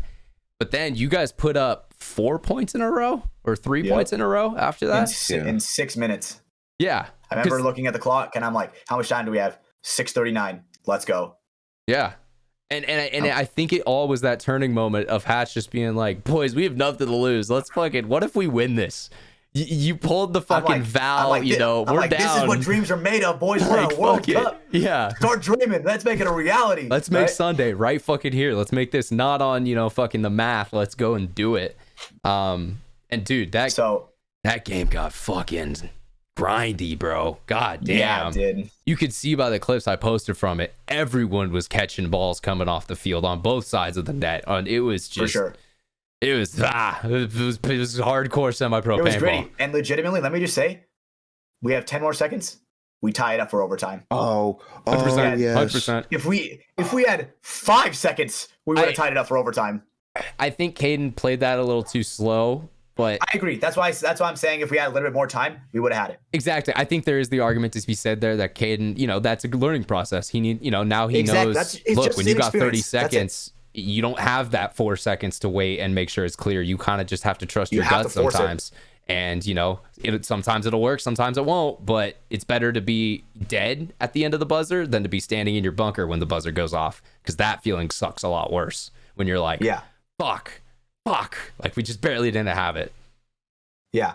And man, it's like losing the World Series when you strike out looking instead of striking out swinging. You know what I mean? He killed the last guy at maybe 5 seconds left, and then he just didn't really know that we killed everybody. No. I don't think he killed him. I think there was one guy left, but I think it was a 2-on-1. I think Cedar. You know what? I think you're right.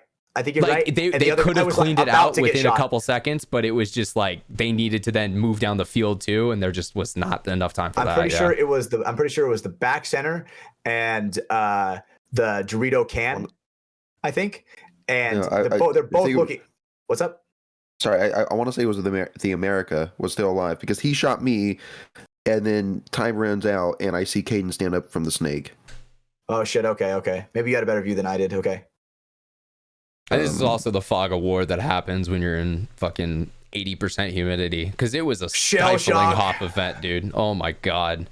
Looking at you guys after some of those games, after the Greenville game, everyone's jersey was literally wet. Like you guys were like, it looked like you just got out of a fucking shower. It was ridiculous. We went back to HK, the tent in HK, and how many of us stripped down into our underwear and just laid down? Dude, I had to. I mean, you were just trying to cool off. That was a tough game. I told. Sorry, no, I'm just trying to say I 100% feel the stripping down thing, because I'm not normally a shirt off at an event guy, but there was a couple days where I was just like, fuck it, I'm not putting another shirt on. Like it is so hot right now. Continue your thoughts. Sorry, Brandon. That game, it was It was so rough. It was so tough. And let me tell you, they were probably more tired than we were because they knew we were coming back. And they, the momentum was in your guys' favor. Shit. They're like, oh shit, they're coming back. It's like down 3 points, down 2 points, down 1 point. You know, it's like, sheesh, boys, it's what dreams are made of, bro. We're in the Magic Kingdom.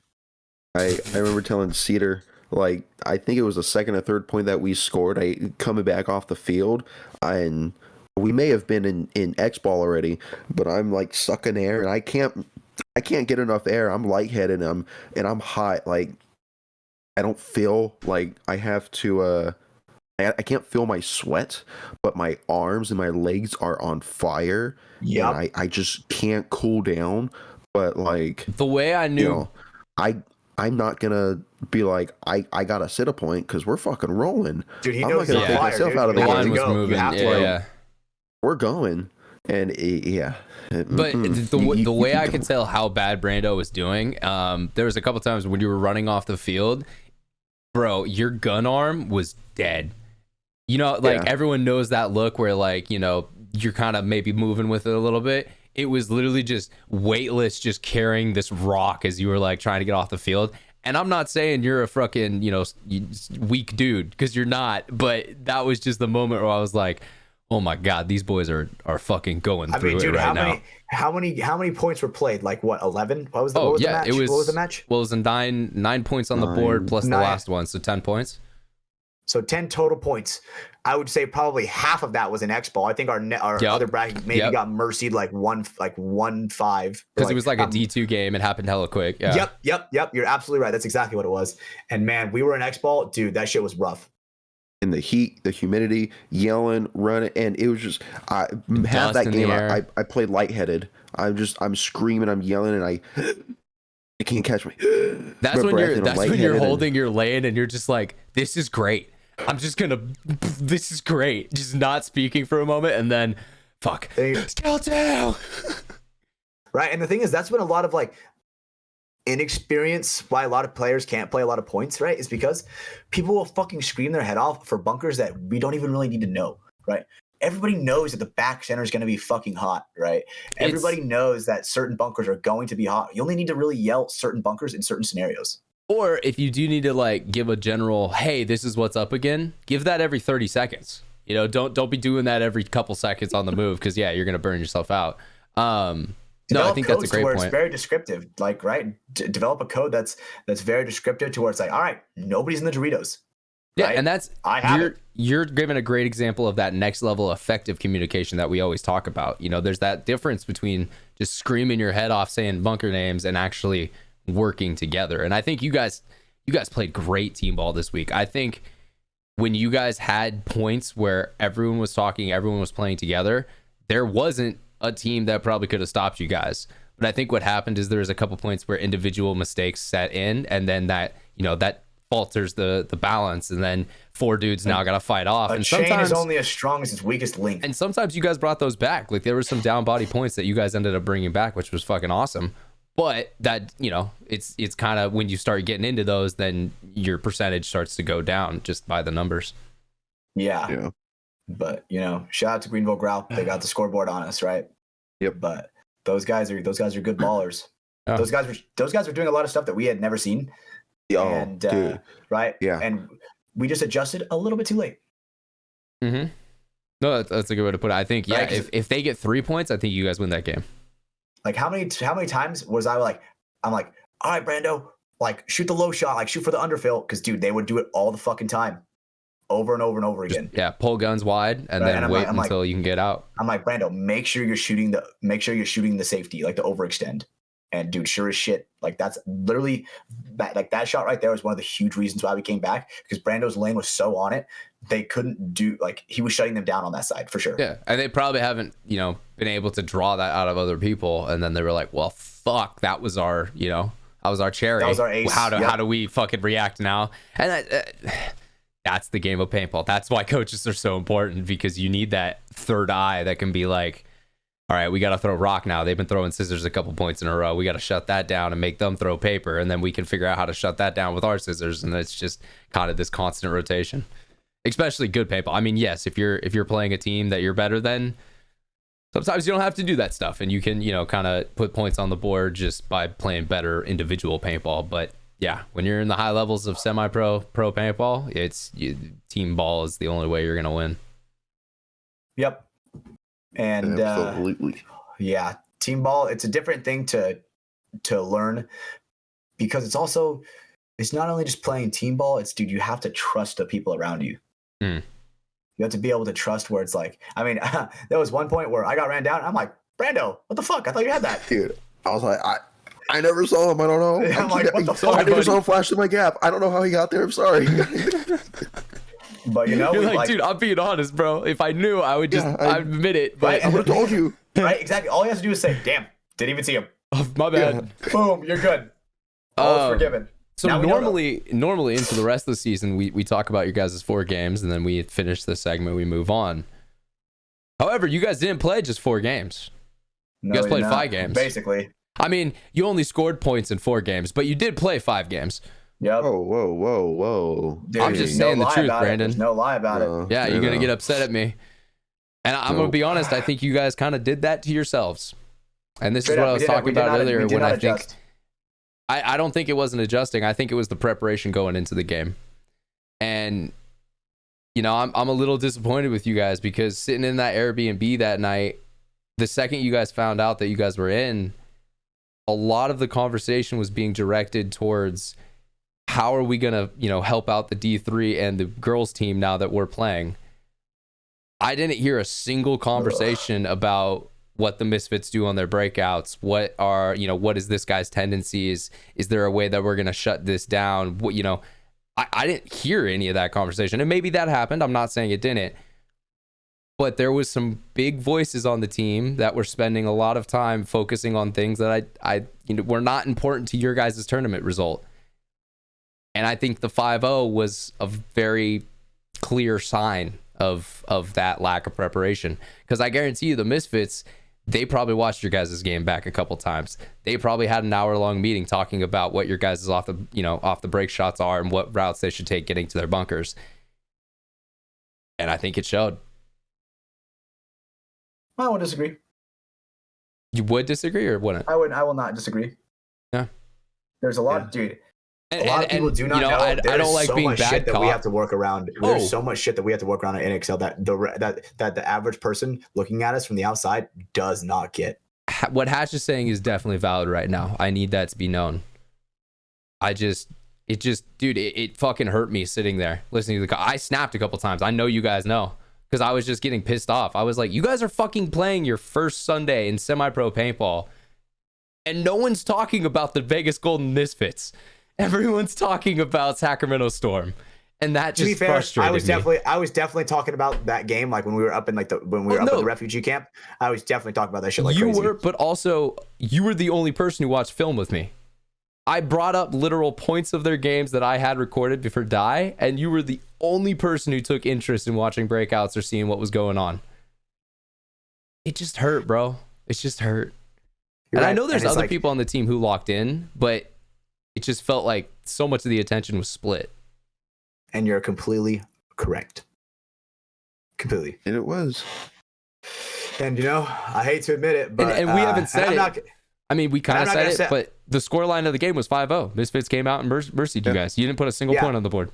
And I'm just going to say straight up, they straight up shit on us. Yeah. Right? There's no ifs, ands, or buts about it. They looked like the better paintball team that morning, 100%. For sure. Without a doubt. Like, dude, Brando, don't even lie. You got shot off the break out of the back center, like what? 4 points in a fucking row? Yeah, 3 or 4 points, and they won every breakout.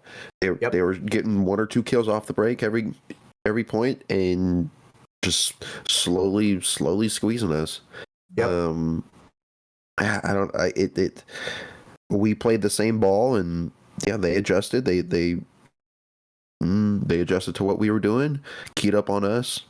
And they talked their fucking shit, and you guys couldn't say a goddamn thing. Nope. That's fine. Yeah, that was one of those moments you had to just walk off the field, because what the fuck are you gonna say? Yeah. They can keep talking their shit. I'm not worried about it. I mean, I also say that's a moment that happened this weekend too, because I knew they would have to play PB Fit at some point, and so I texted Scott right after that game, and I said, "Shut these kids the fuck up." Scott texted me about 2 hours later, after they mercy ruled them, and said, "We got you." Shout out Scott Stewart. That was probably one of my favorite moments of the weekend, because I was like, I always love those moments, because as media, I see all these teams play. So I kind of have an idea of what's going to happen, and I love those moments. It's like, all right, talk your shit. Have your moment. You won, but you're not winning the event. And I think that's what matters at the end of the day. Yeah. And fuck, man. Fuck, I don't get to play PB Fit. What the fuck, man? Yep. Yeah, they're gone. They're a pro team now. You never got the chance. Fuck. It's fucking bullshit, man. I'm about to go to Texas to play. Yeah, bro. I mean, hey, we got to go back out there. God damn. I need to play another Mech X Ball. That was such a fun event last time I played. God damn it, man. I mean, yeah, Fit won the pro spot, won all 5. I mean, fucking congrats. That's fucking, it's historical. I mean, I don't remember the last time a semi-pro team did something like that.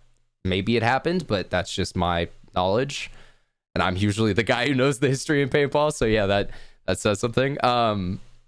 Yeah, no, I mean, the other story I love, the fucking sign lady drama. Fucking shout out to Blast Camp. Yeah. Virgil is a goddamn clown. What the fuck, dude? If you guys don't know what happened with Sign Lady, I gotta take the sweatshirt off for this one. It became an integral part of Cup. It became a story that was talked about around the entire event. And look, shout out to that girl, because she fucking got in the heads of Blast Camp. Not by saying anything vulgar, anything bad, anything, like cutting. She fucking used pep rally chants and fucking got under this 40-year-old man's skin and made him fucking look like a Karen. And goddamn, it was beautiful. You're the fucking classless piece of shit. Fucking been talking this whole time. Round of applause, Sign Lady. I got it. You deserve that. Good fucking job. And then, dude, she had a couple great signs. One of them, I think they showed Jackson on well, yeah, Frey one? Yeah, one of them they showed on Go Sports. It was Frey, Who's Your Daddy, Colt 45. That one was good.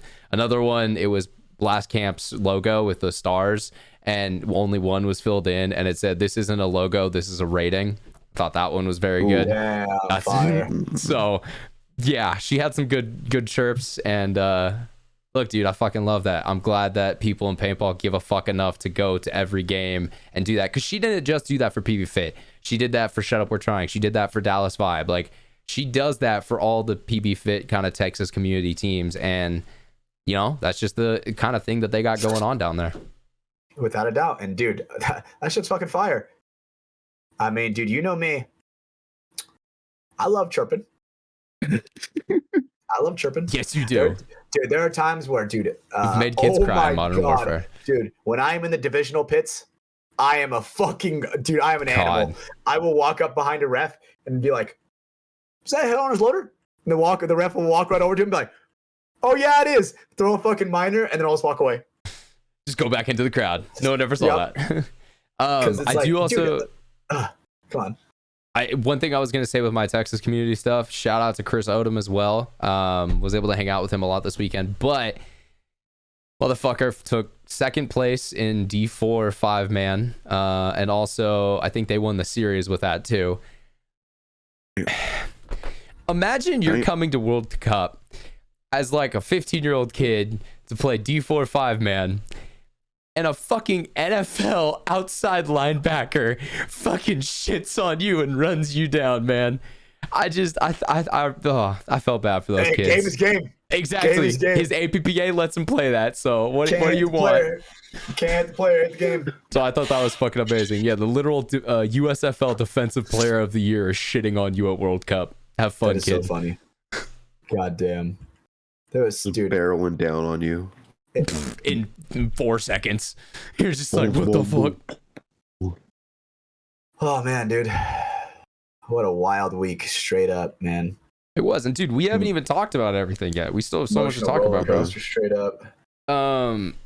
So obviously we got through the recap. We talked about FTS or Fit winning the spot. I guess the other thing I can say about that is, as people saw, obviously with my reel, I was stationed in Fit's pits for most of that game. And I think I'm going to put together a video of kind of the highlights from that pit, because there was some great moments, as people saw, you know, like when Jackson came through and fucked some dudes up, they just laughed and were ready to go again. So I think that was awesome. Yeah, that was Colt's comment on the clip. I will also tease, we have reached out to both Colt and Scott.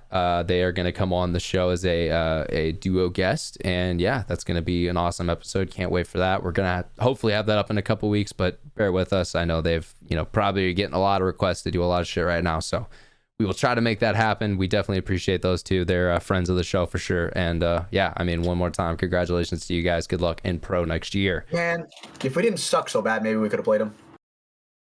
That's true. If you were higher seeded, maybe you could have. God damn it, man! If we didn't suck as bad. Do you boys want to move forward to medieval times? Yes. Fuck yes. Holy shit! Was that a absolute blast? I'm so glad we did that. Oh my god, it was. So I'm gonna Tarantino us. I'm gonna Tarantino us. We were planning for that for like 9 months. No joke. We've been talking about it for a while, but I'm gonna Tarantino us. Hard cut. Me and Marv are standing up on our feet, screaming our lungs out, shaking each other, going fucking ballistically insane, and having the time of our lives. And we look at each other and we're just like, what the fuck is happening? That was a moment that happened. Now, how did we get to that moment, Brandon? Oh, all right. So, again, it's been 9 months in the planning. The first event this year, we leaving it. We're like, you know what? When we come back World Cup, we're doing this. Like, put this in the budget, guys. Everyone better set money aside. Team expense for this. We are all doing this. So we chose the date. Saturday night.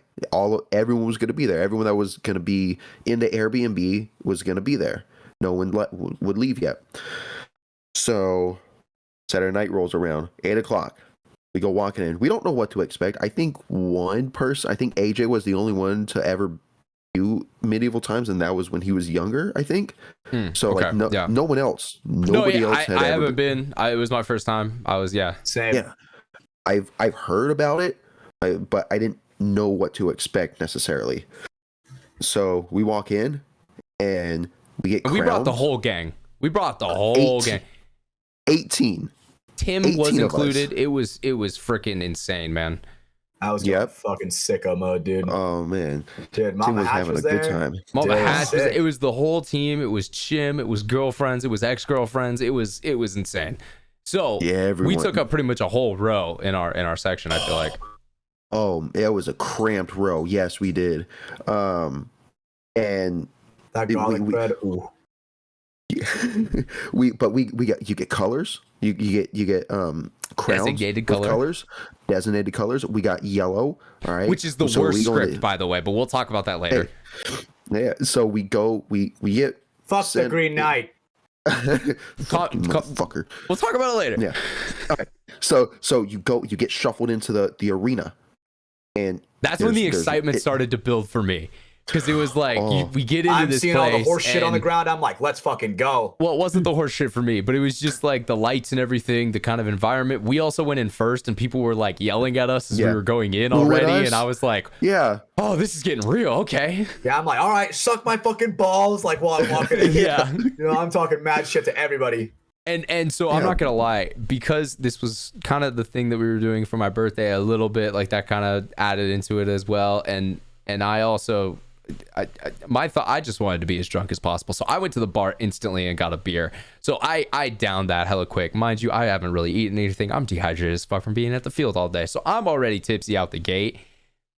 Jesus Christ, I start heckling people immediately. Like the second the show starts, I'm yelling shit out at these goddamn actors, and it was amazing.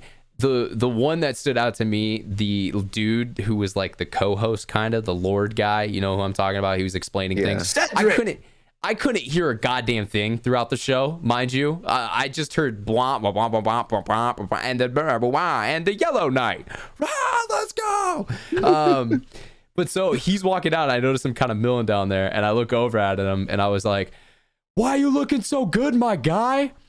And he just looks back, and he's hits me with the point and kind of the shuffle and walks over. But there was a couple other times during the performance that he ends up just like playing to me, I think, because we made this connection before, Dude, it was so amazing because the stadium also is so kind of small that like we were in the second row and you could clear as day like see each other, make eye contact. We were maybe like 10 feet away from, you know, the actors and everyone who was participating in it. They could for sure hear us. 100%, like especially individually. Especially when you add in the fact that our section had, I want to say, 2 other paintball teams in it as well. Yep. One guy, I don't know how, if he's related to like what is it? Enemy of the State. He wears like the 5 slashes, you know, the thing. I saw he had a tattoo of it, and I'm like, damn, that's fucking sick, right? Yeah. And so we saw that guy the next day. Motherfucker said, "Yellow Squad." Yo, let's go. Yellow Squad for life, bro. Sick, dude. So I want to know. I need to meet who that guy is. And what's funny, so what ended up fueling my heckling all night was I said something like early on that made the whole row in front of us start cracking up. And I was like, fuck, it's over. You guys have fueled it. I'm now in a tipsy state and people laughed at my joke. I'm going to take this way too damn far. And so, dude, we kept going the whole night. Fucking when they did the jousting thing, not the like actual jousting, but when they did the target thing. Oh, the javelin throw. Oh my God. Okay. Our guy goes first. Nails it. Fucking absolute bullseye. Best I've ever goddamn seen. Our whole crowd, you know, our whole side just loses it. We're let's go Yellow Knight. And you can tell Yellow Knight has not had this good of a crowd in a long time because he's feeling himself. Dude, he is like, let's fucking go. The whole time, just bright, huge smile. He is so fucking excited and happy, but he nails it. So we're fucking pumped up. And then Green Knight comes down, and I think he misses the target. He does miss. He misses hard. All of us fucking freak out. We're giving the choke symbol. Everyone booing. Ass. And mind you, this happens directly in front of us. Like, it is in front of our section. We had a really good section seats-wise. So he is just looking at us, taking all of it, man. And you could tell they were just like blown away with how much we got into it. Cause I don't think they've had that for a while. It was amazing to feel like we made the actors' nights in a way. I would be yelling. I'm like, thy aim is cheeks, thy aim is cheeks. And it was just fucking awesome. I think there was one point in time when the Green Knight saluted me. I'm not shitting you, because he was looking over at us kind of like underneath his armpit, and like we made eye contact, and he just does this kind of little like, and I was like, yeah, I was talking so much shit to that guy. I am like, dude, we all were. Like, I remember one time I got his attention real good. Motherfucker turned around, blew a kiss at me. I'm like, damn. No, fuck you, Hatch. Fuck you. You're not taking the kiss. The kiss was me and Micah, 100%. Me and Micah both thought it was at us. No. I'm saying fuck Hatch on this because, and the reason because I know I got him to break was right after he kills the Yellow Knight for the second time, I yell out at him, who wrote this script? And he literally like looks at me, freezes for a moment, and then starts flexing a belt. And I was like, I know you fucking heard that, motherfucker. I know you were fucking in that. So I think that's where the kiss came from, because Micah was sitting right next to me and he thought it was right at us too. That's so funny, man. Dude, it was holy shit. The Green Knight, so much fucking fun. So much, dude. And plot armor was so thick. Yeah, they also, I got called Lord Mafia, and that was the other funny thing. They did like their birthday and anniversary, like, you know, countdown. They were doing all that stuff, and so they get to Lord Mafia, dude. Again, we're the loudest. Everyone is freaking out. Oh God, such an amazing night. I ordered another drink at the table. Fucking, I had a blast. It was so much fun. I was texting Lastro about it. I was filling him in on it, dude. He apparently has been, and so much just fun. I can't describe it any way else. Honestly, especially when you go with a fucking paintball team.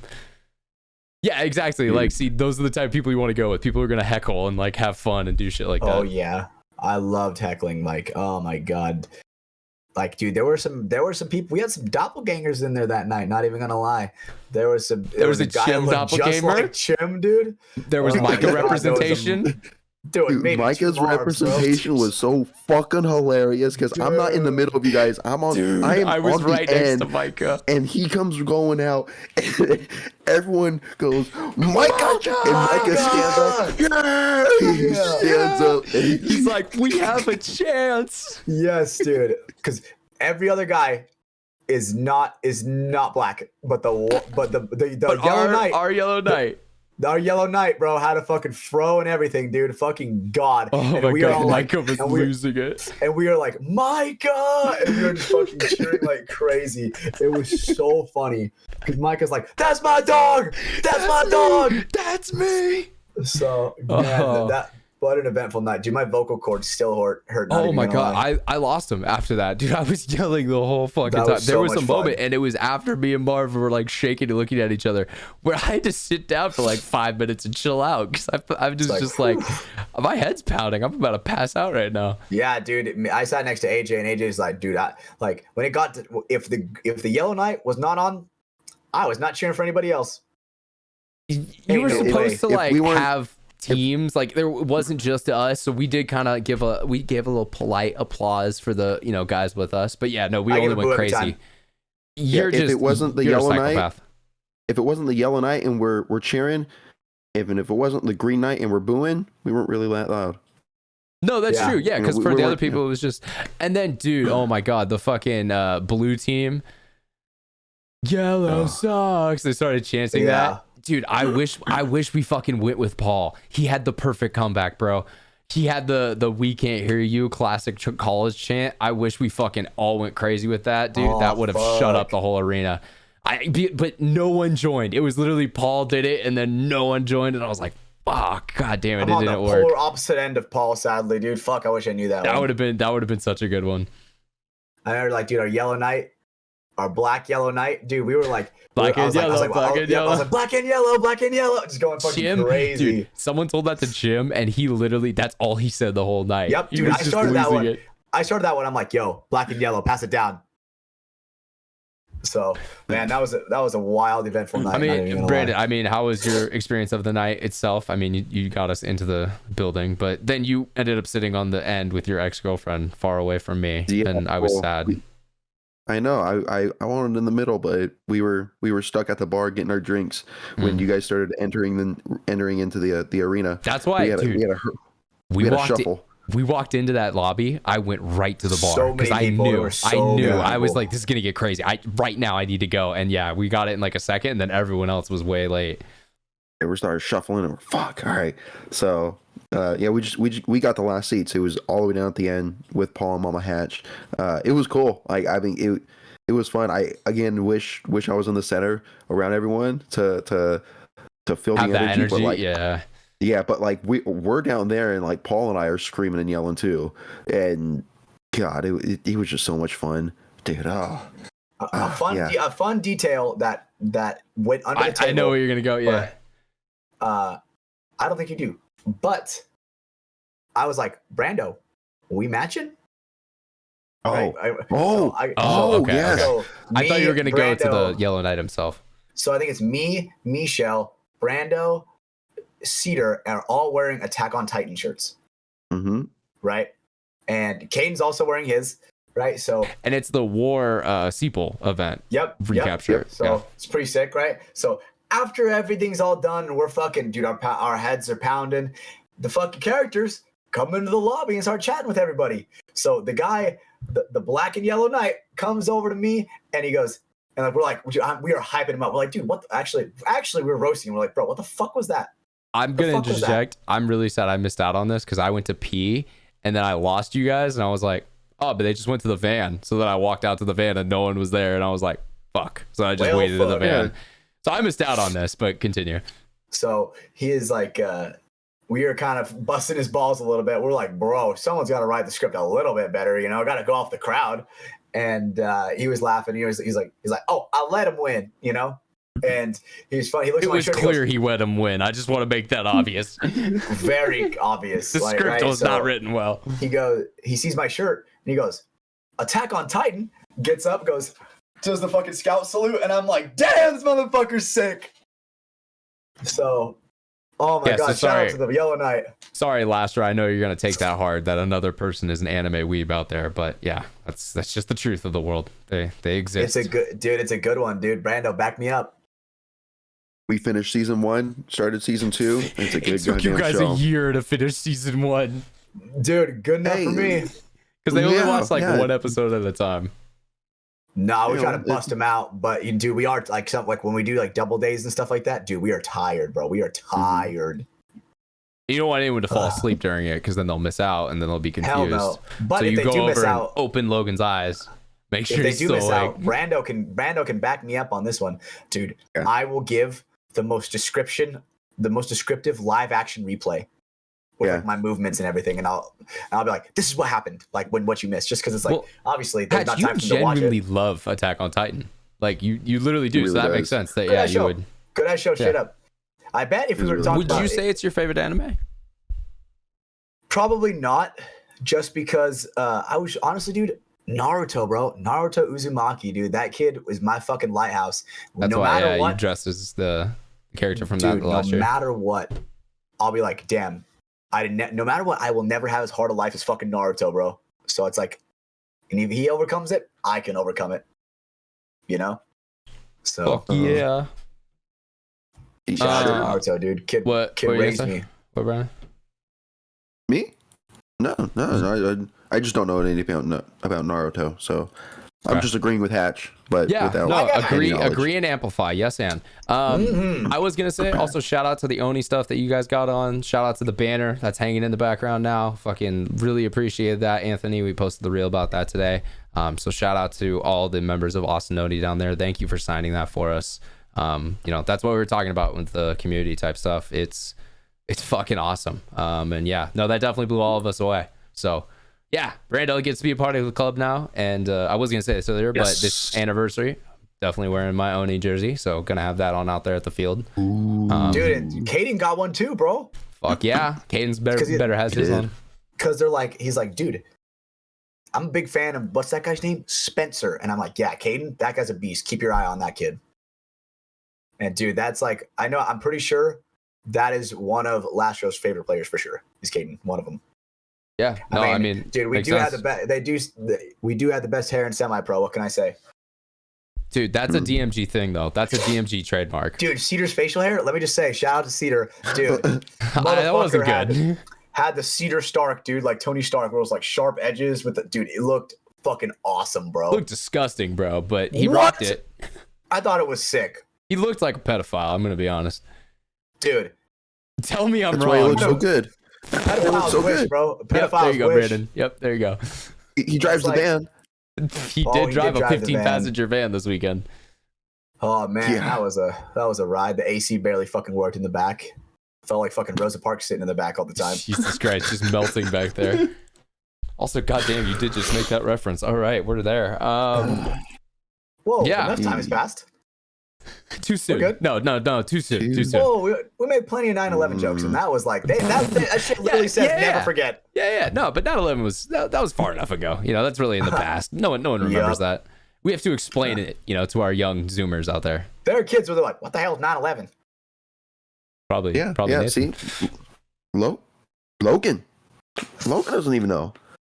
You're joking right now, right? Well, I mean, he wasn't born, but. Yeah. I feel like he should have enough world knowledge that he at least knows what 9/11 is. You know what I mean? Something happened. Yeah. At least he knows that. Mm-hmm. Guys, why do we always dig ourselves into 9/11 holes? It's a temple topic. There's a joke there. Conspiracy. There is definitely a joke there. I mean, we're not touching it too soon. Nope. Yep. 100% too soon. Let's go to our Spotify questions. We had a couple on this week's episode. So, hey, always appreciate you guys typing on those. If you want to get your questions in, head over to Spotify. Underneath the audio show, there is a little interact button where you can write us a question. It's free to do. And we will answer it whenever we are able to. Obviously, last week we were at the live show, so we are backed up a little bit, but we'll start getting through them as we can. We got another question from Chris. Appreciate you, man, the Canadian. My question this week: what would be your marketing plan for opening up a new field, both with a large and small player base / population? That's an interesting one. Ooh. So, you ready for this? What I would say. All right, Hatch. Yeah.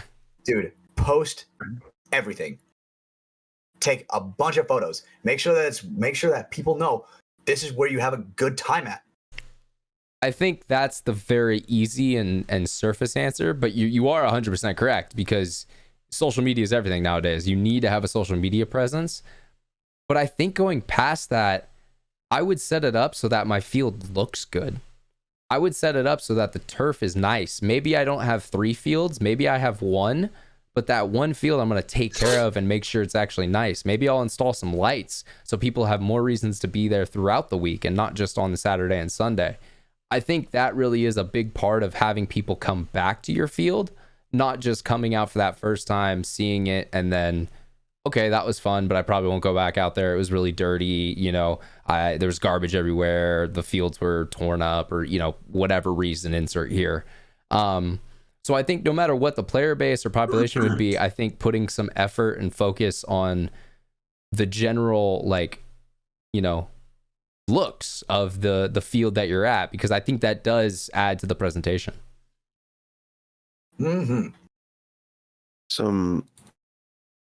Sorry, so I cut out there a little bit. Okay, I didn't quite get everything there, but I'm guessing looks, presentation is everything, right? Being like at least a family friendly kind of a place to hang out, for you want it to be respectful enough to where a 10-year-old can have a goddamn birthday party there without a mom going like, and this shit is just ugly. Exactly. Yes. The parents not feeling uncomfortable there,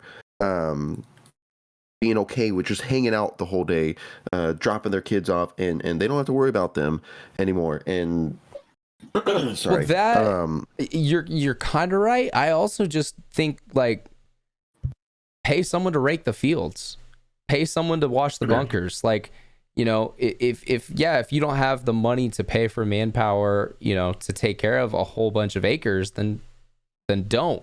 Hatch also just died. That was a beautiful little visual. But I guess that's more so what I mean too, is yes, no, you're 100% right. Take care of garbage, take care of stuff like that. Do the stuff that makes it look, family friendly, or at least invites in that type of clientele. But then I think also there's the statement of investing some of that money into infrastructure like nice turf, like proper netting. After 10 years, netting probably needs to be replaced because it's got a whole bunch of holes in it. It's getting, old and raggedy, and it doesn't look as good. But I do understand that costs money, and that's one of those things that you do need to invest back into the park with stuff like that. So honestly, that's what I think I would focus on if I was opening up a park, is making sure it's a good, clean environment. And then from there, taking that and showing that off to the world through social media, through, different, local marketing ways. I think, another thing is, maybe record and ask people how their experience was, right? Maybe if it was their first time ever playing, but hey, your first time ever playing, how was it? Yeah.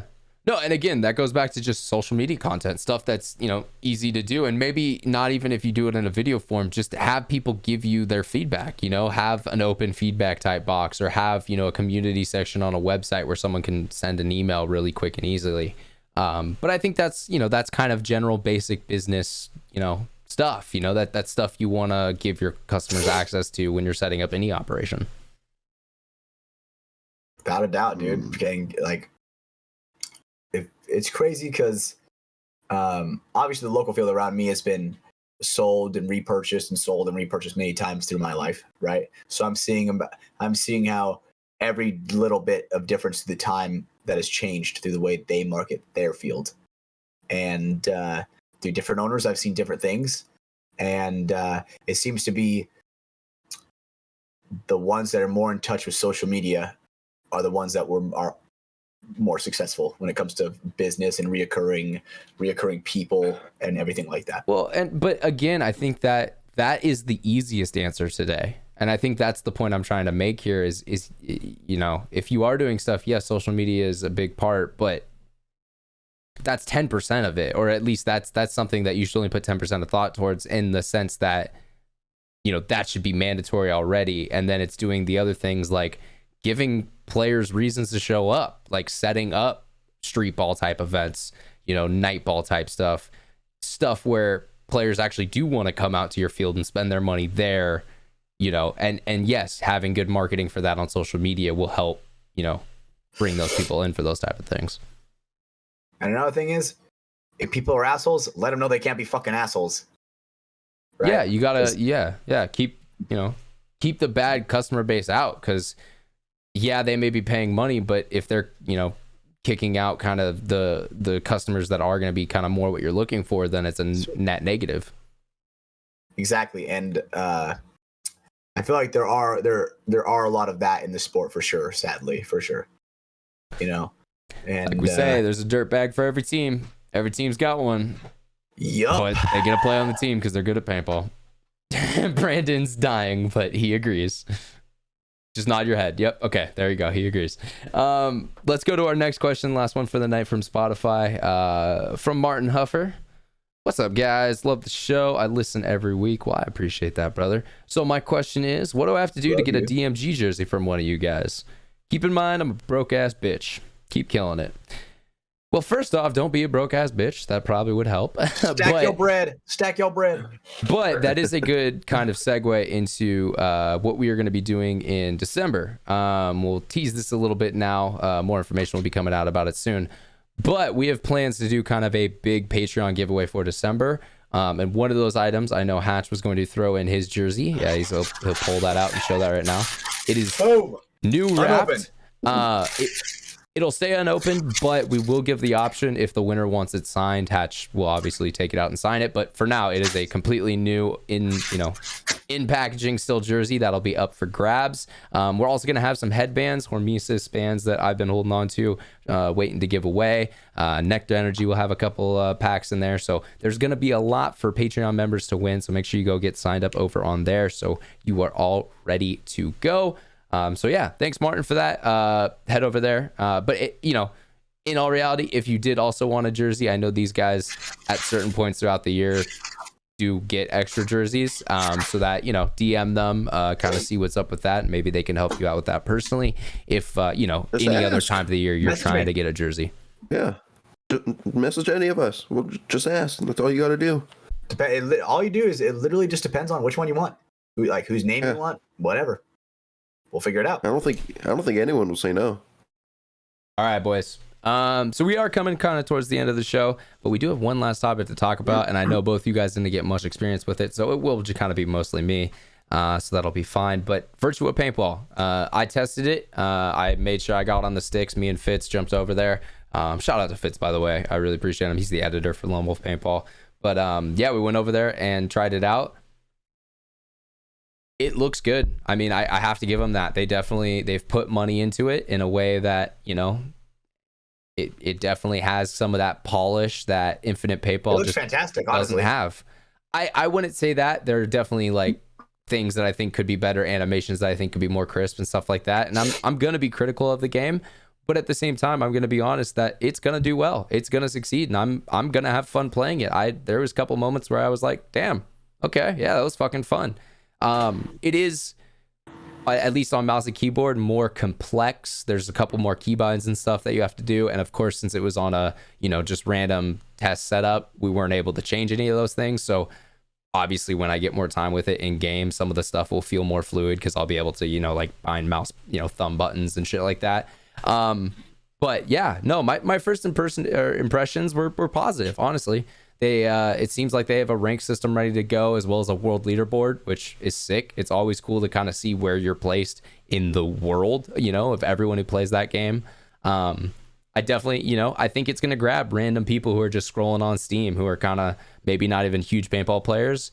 Will it keep them? I don't fully know yet. It's one of those things we'll see, just like with Infinite. It kind of, it ebbs and flows, and maybe a big enough community will eventually form, but it's just one of those things for now. We're kind of waiting. I will say their monetization route, it is going to be a free-to-play game with a skin market, which is going to include jerseys, markers, things like that.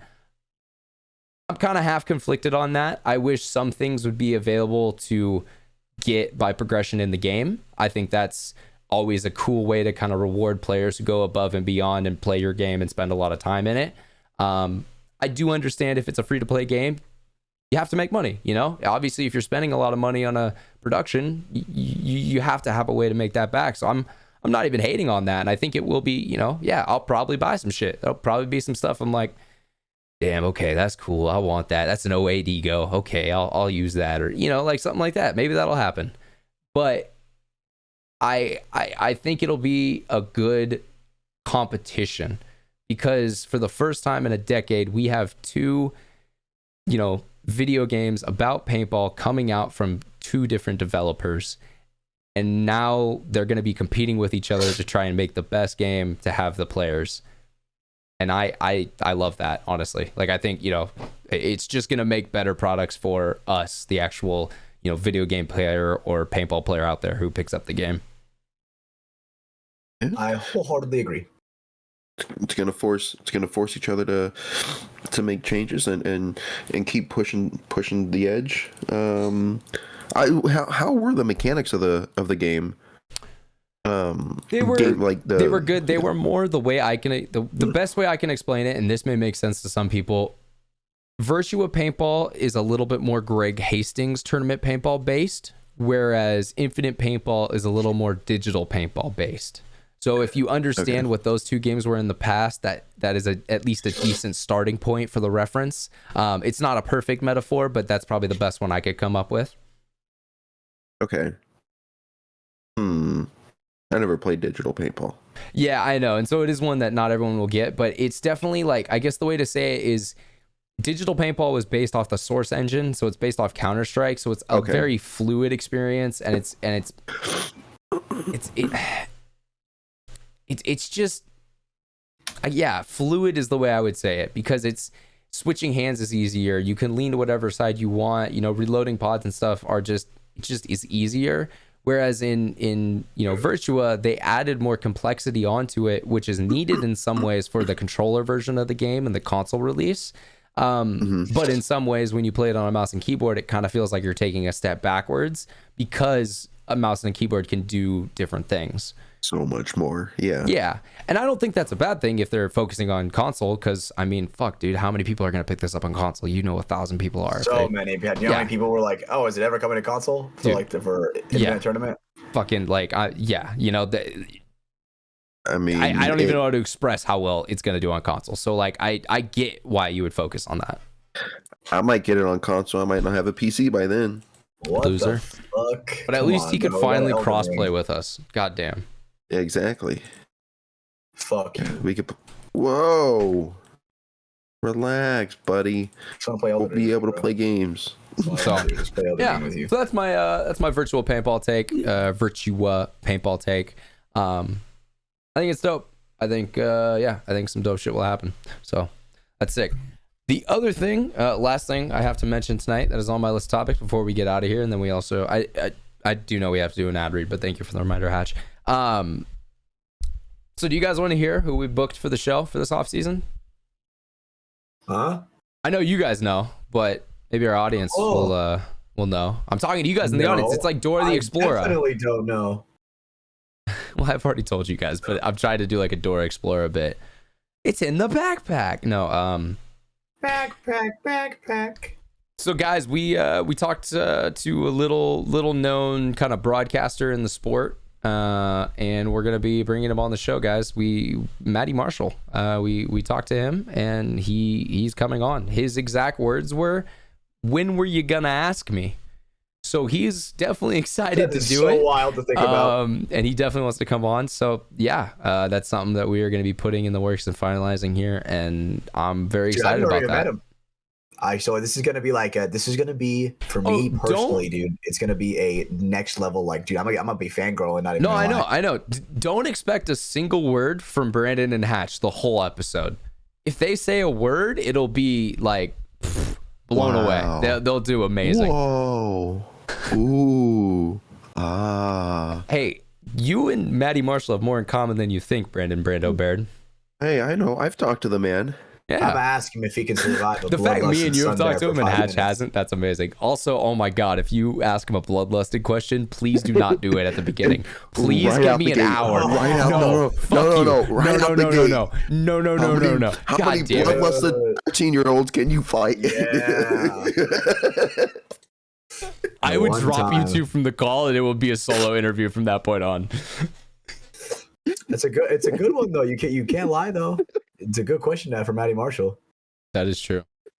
Because I feel like at that point we're getting to Matty Marshall's, the side that no one's ever seen. His psyche. Yes, we're seeing exactly how much this man can handle. Yeah. God damn it. I hate with those questions because I feel like I have to get very serious with my answers. And I always break it down logically because Hatch isn't joking. It's not like, I could do that. No, he wants your actual description of what would happen. Fucking house of me just like panicking, freaking the fuck out. Dude, I'm just like, literally. I fucking ask a bloodluster question like the first fucking like 2 seconds. Bro, I took a story of it because Hash was literally in the house for 5 minutes and he was asking someone about a bloodlusted sun bear or some shit, and I was just dying. It's your trademark at this point. I think you love the word bloodlusted. I think that's what it is. Yep, I knew it. Okay, and so I got a good question. We don't have time for this. A good bloodlust one. It's good. We don't have time. I got 2 things. One of them's actually logically, but luckily I'm taking time for the bloodlusted. Do you think us 3 could take care of a middle-aged 3v1, us 3 versus 1 versus one middle-aged chimp? 3v1, yes, just because we have numbers, but we'd have to be coordinated. If we just come at him and give him 3 1v1s, he's gonna beat us every time. I agree. We can't take single peaks. We might lose. We gotta swing him together. It's gotta be a trade, Brandon may get picked up in the crossfire, but me and Hatch are gonna survive, Yeah. I'll sacrifice myself for you guys to for one of you to jump on his back and yep. Pin him down for 2 seconds. I jump on his fucking skull. I would say though, it probably would be like if we don't have a weapon, twisting a neck or something like that is probably gonna be really hard because they have just fucking realistically you gotta fucking rear naked choke him and like choke him unconscious almost. Dude, that's gonna take a while, bro, because he's gonna be fighting, flailing. Has 4 hands. We're gonna be arm wrestling fucking Goro, bro.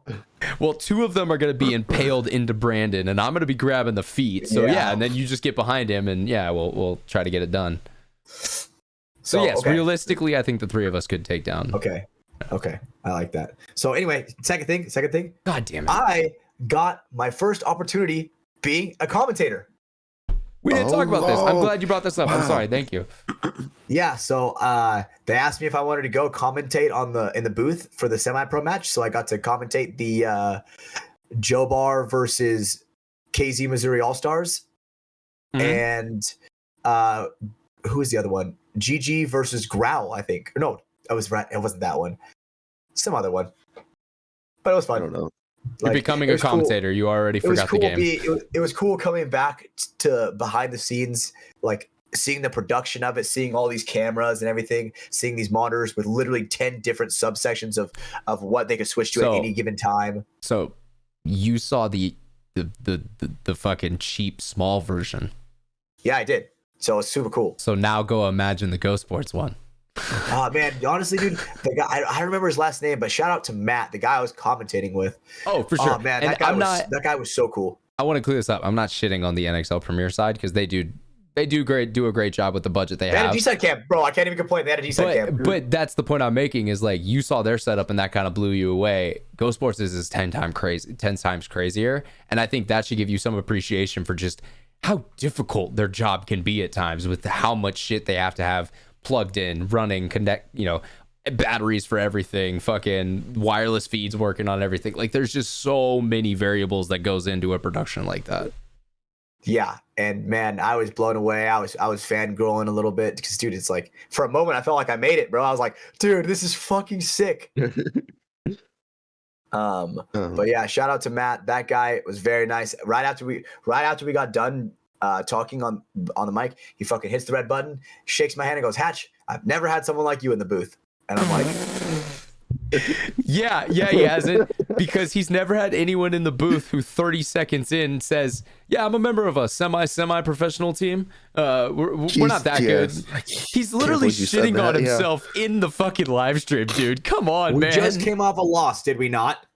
We did. We did just come off a loss. 2-1 at this point. And brother. He asked me, he goes, "So what? Is there anything like sore subjects? Like is the loss a little bit too much for you right now?" I said, "Fuck no, buddy." I said, "Don't even try buttering my biscuit." This motherfucker, for 20 minutes, finally understood what my life has been for the past 67 weeks. Someone else finally understood how to wrangle and control this fucking beautiful human that is Stephen Hatch. It's a goddamn chaotic nightmare, and I love it. Go back and watch it. Go back and watch it. It's on the MLPB? Yeah, Major League Paintball. It's on their YouTube channel. It's around the 3-hour mark on Friday, I want to say. Oh, shit. Damn, yeah. Timestamp and everything. Damn. Well, because I remember they pulled it up on the TV. That may be a little off, but yeah, go check that out if you guys can. Maybe we'll get a link or timestamp or something to that. Don't hold me to that. I'm far tired to be giving myself more work like that, but maybe it'll happen. Maybe in the future. Yeah. Maybe that'll be it. Maybe that'll be in the Hatch moments sometime in the future or whatever. Yeah, if I end up making that video. God, there's so many great content things. There's only one Ryan. Fucking sucks. I'm learning. Hatch, I'm gonna be honest, I'm not gonna give you edits for a long time, man. I would rather just get a Fiverr editor. And that's okay. So that's why one day I gotta make it up. I know, but at the same time, that's why your like meme edits are perfect, because that's like the perfect level of editing I need from you. It doesn't need to look polished, doesn't need to look good, just needs to get a quick laugh. It's a little throwaway joke. We love those. Let's go ahead and start to bring this home, boys, before I get into all of my spots that I got to talk about. Hatch, go ahead. Give us a code word for the week, brother. Oh, man. I guess I'll dedicate this one to Colt Lacow, and let's hit the 5-Pete, right? Code word 5-Pete, you know? They went back to back to back. I'm sorry. I'm going to cut in. You can't say dedicated to Colt Lacow and then say 5-Pete. It has to be stay hungry. That's his fucking motto, bro. Well, I wanted the good old fashioned, dude, because they made history. They really did make history. And all right, so dude, this is gonna be a poll between the viewers. If you support me, say hungry. If you support Hatch, say 5-Pete. Boom, there we go. Make them fight it out in the comment section below. Dun dun dun. I mean, you have nothing to say to that, Hatch? No, it's I'm thinking. Obviously, my mind is a haze because I'm a little sick. But we all are. Like, I'm just like thinking, man, I really wish I got to fucking play them. I really wanted to test my skill. I really did, yeah. Yeah. Well, you didn't. Fuck, man. We just got to go pro now. Yep. There you go. The fucking goal. Then you get to go play everyone else too. So good luck with that. And that's what I want, And I guess one thing to say on that is I think DMG, maybe I said it earlier in the show too, but I think you guys definitely proved a point this year. And I think you guys earned a lot of respect from around the league as a whole. And I think that was kind of, remember when we were talking at the beginning of this year? Like, I think that was really the goal. No, not necessarily to get respect was the goal, but to at least grow as a paintball team and become a part of the conversation, at least. Not just the, all right, we'll blow by them. Like that right, type of stuff. I mean, dude, there are semi-pro teams that have not won a match all year. Right? Yeah. And they didn't pick up a whole D3 team. Right? They've had semi-pro players from like back in the day, and they still do not win. Mm-hmm. We finished higher than some semi-pro teams. Some legacy semi-pro teams. Yeah. Yeah. So, and not a single person on that team other than Marv has points over D2. Nope. So, and I will say, dude, my teammates are fucking shitting on me for saying semi-pro because my whole goal. Because we're all tired of it. Because I wanted to make Sunday, and I was being petty about it, right? Because obviously we made the playoffs on Saturday, dude. Right? It's so petty. Because I'm gonna be honest, I've hated it the whole time because it sounds like you're not giving yourself credit for how hard of what you're doing is. But now you've set this like even more unrealistic goal of like, well, it was Saturday, so we didn't really play on Sunday. It's like, no, motherfucker, you made playoffs. Like you showed up. You were good enough to be the top 16 team in World Cup. That's crazy. Yeah, you're not a bad semi-pro team. You're not. So I guess this is official. We are no longer semi-pro. We are just off of how much fucking shit I'm getting. I guess I can call it semi-pro. We finally have completed our semi-pro season, and that name is retired. And don't ever fucking say it again. It truly has been a puff your chest out and have a little bit of confidence. A heartbreaking year, dude. The shit's fucking got me emotionally fucking staying up at night, keeping me up at night, staring at the ceiling, and I'm like, bro, man, this shit is hard, but it's like, dude, I want it so bad. It's the growing pains. And it shows in your guys' play. Oh, man, that's another thing. Real quick. Shout out to Paul Stoller and Skull Headwear, man. We had a meeting. We circled up a little bit. Oh, man, I wish you got it, Ron, but you took the second you took a shower. Yeah, you guys all did that, yeah. Paul Stoller made custom headbands for every single one of us. And they're called growing pains, you know, for our... Well, I was gonna say one of the things that was cool is they're like the same. The way to say they're like the same series, but they were all individual to players, but they had the same like dye patterns and stuff. So it was cool because it was unique, honestly, but also every unified. Single one was so much different, like same, but different. Exactly, you know? and that's the point I'm saying. Like it was kind of this unification, but also individualism in each of the bands. That was Paul did a really good job. He's a really good headband artist. He really is. There's a reason why I will never stop praising Skull Headwear. It's quality, not just quantity. He truly loves what he's building, and there is nobody else I would rather support when it comes to headgear, for sure. He has my back. If I was like, dude, like my balaclava just ripped, here's a new one, he would have my back. What's his passion project? He loves it. Exactly, you know, and the whole thing, you know, have fun, don't die, dude. I live by that shit. That's a life quote, not just a paintball quote. I remember Squad said that once in front of Alex Frazier, and I forget what he said, but he was just like kind of taken aback by it. It should be like stay alive, like have fun or something. Like the fact you're saying don't die, it sounds negative, and I was just like, Alex, I don't know what you mean right now. It was definitely one of those moments where I was like, okay, Frazier. Alex Frazier. It's a mysterious and deep thing, but yeah, they are making some cool stuff as you guys are aware. Yeah, well, I looked down at my note sheet. Patreon. Get a jersey. There you go. I got all the things to talk about, but no, I was just gonna say, Hatch fucking ruined my brain of thought there. All my topics are done. Talked about it all. That's World Cup 2023. It's probably gonna be more things that I forgot about the event that I'll tell over the next couple podcasts, but that always happens. Boys are gonna let me. Cedar's gonna let me know. He's like, dude, you forgot to talk about this. Oh, Cedar always does. But you know, you're not here on the podcast, Cedar. It's not your show. Make your own show, huh? The Cedar show, I'd watch that shit. Dude, Cedar, that would be solo podcast, Cedar. ASMR. Oh my woodworking god, ASMR, dude. If Cedar was a content creator, woodworking ASMR would be his shit. I guarantee it. That would be so fucking funny, man. Making birdhouses with Cedar. Making bookshelves with Cedar, bro. That motherfucker out built of his cedar. Own, like, you know, I feel like it was out of cherry wood. All right, I have to pee, motherfucker. Let me wrap this show up. If you're still listening at this point, you're a homie, and I know you love the show. So drop a rating on the show. Come on. It's free. Takes 10 seconds. If you're on Spotify, just give it a couple stars. If you're on Apple Podcasts, write a little thing. Say, hey, they're my friends. I like them. This is a podcast. It's great.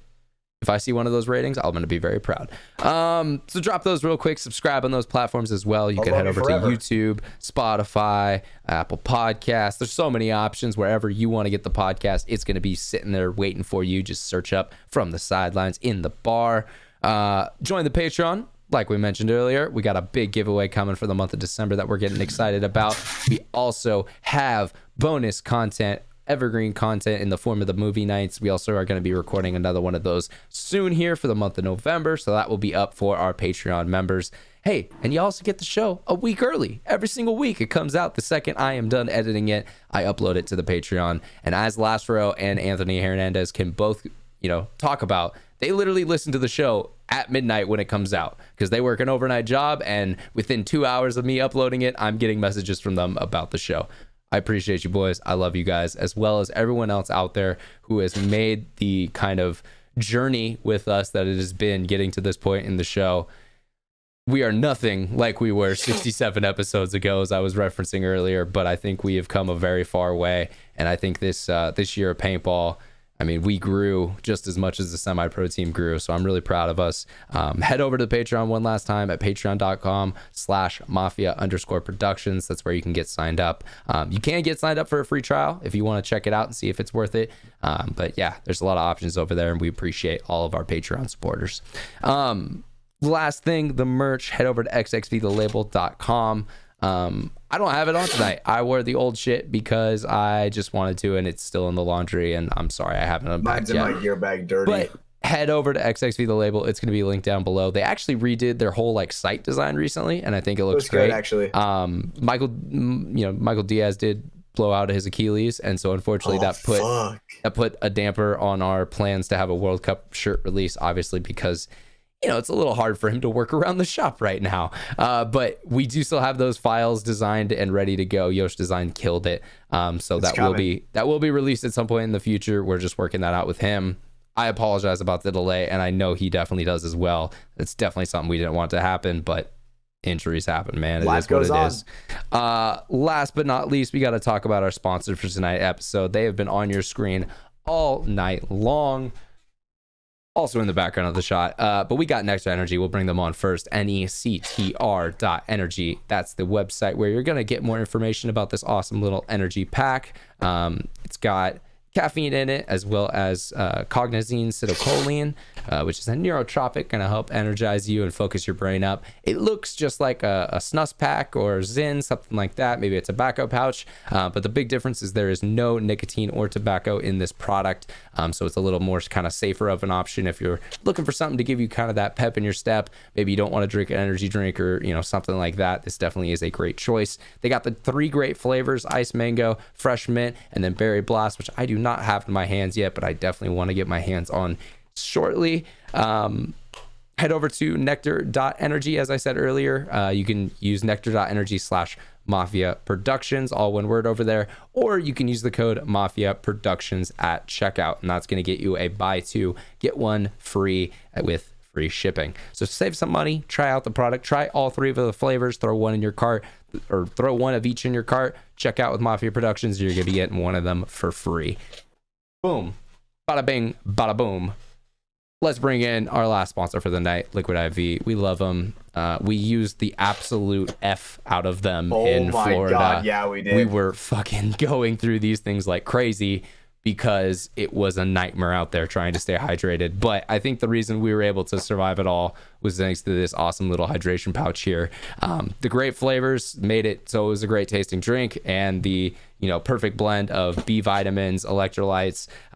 They just have the good shit in here that keeps you going throughout the day when you're sweating in 85-degree heat with 60% humidity, because that's what it was during the event. It was miserable. If you guys want some for yourself, whether you're heading out to the field or maybe you go out sometimes on the weekends and you want something to help with that hangover, it's great for that too. You can use our product code, which is Mafia_Moffitt. Using that at checkout is going to get you 20% off, as well as free shipping.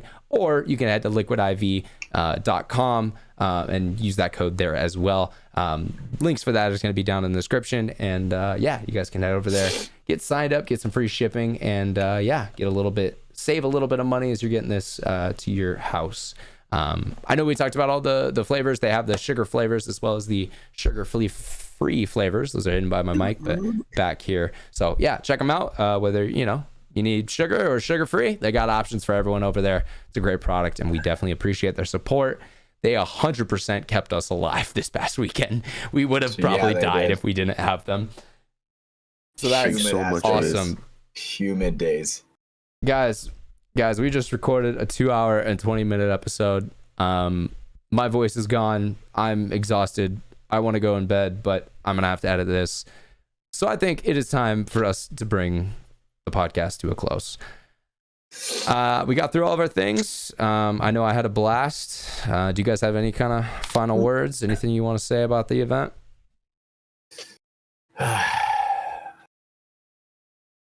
If you're listening, I'm coming for you next season. Without a doubt. Fuck yeah. All right. And Brandon, you going to make any enemies right now too?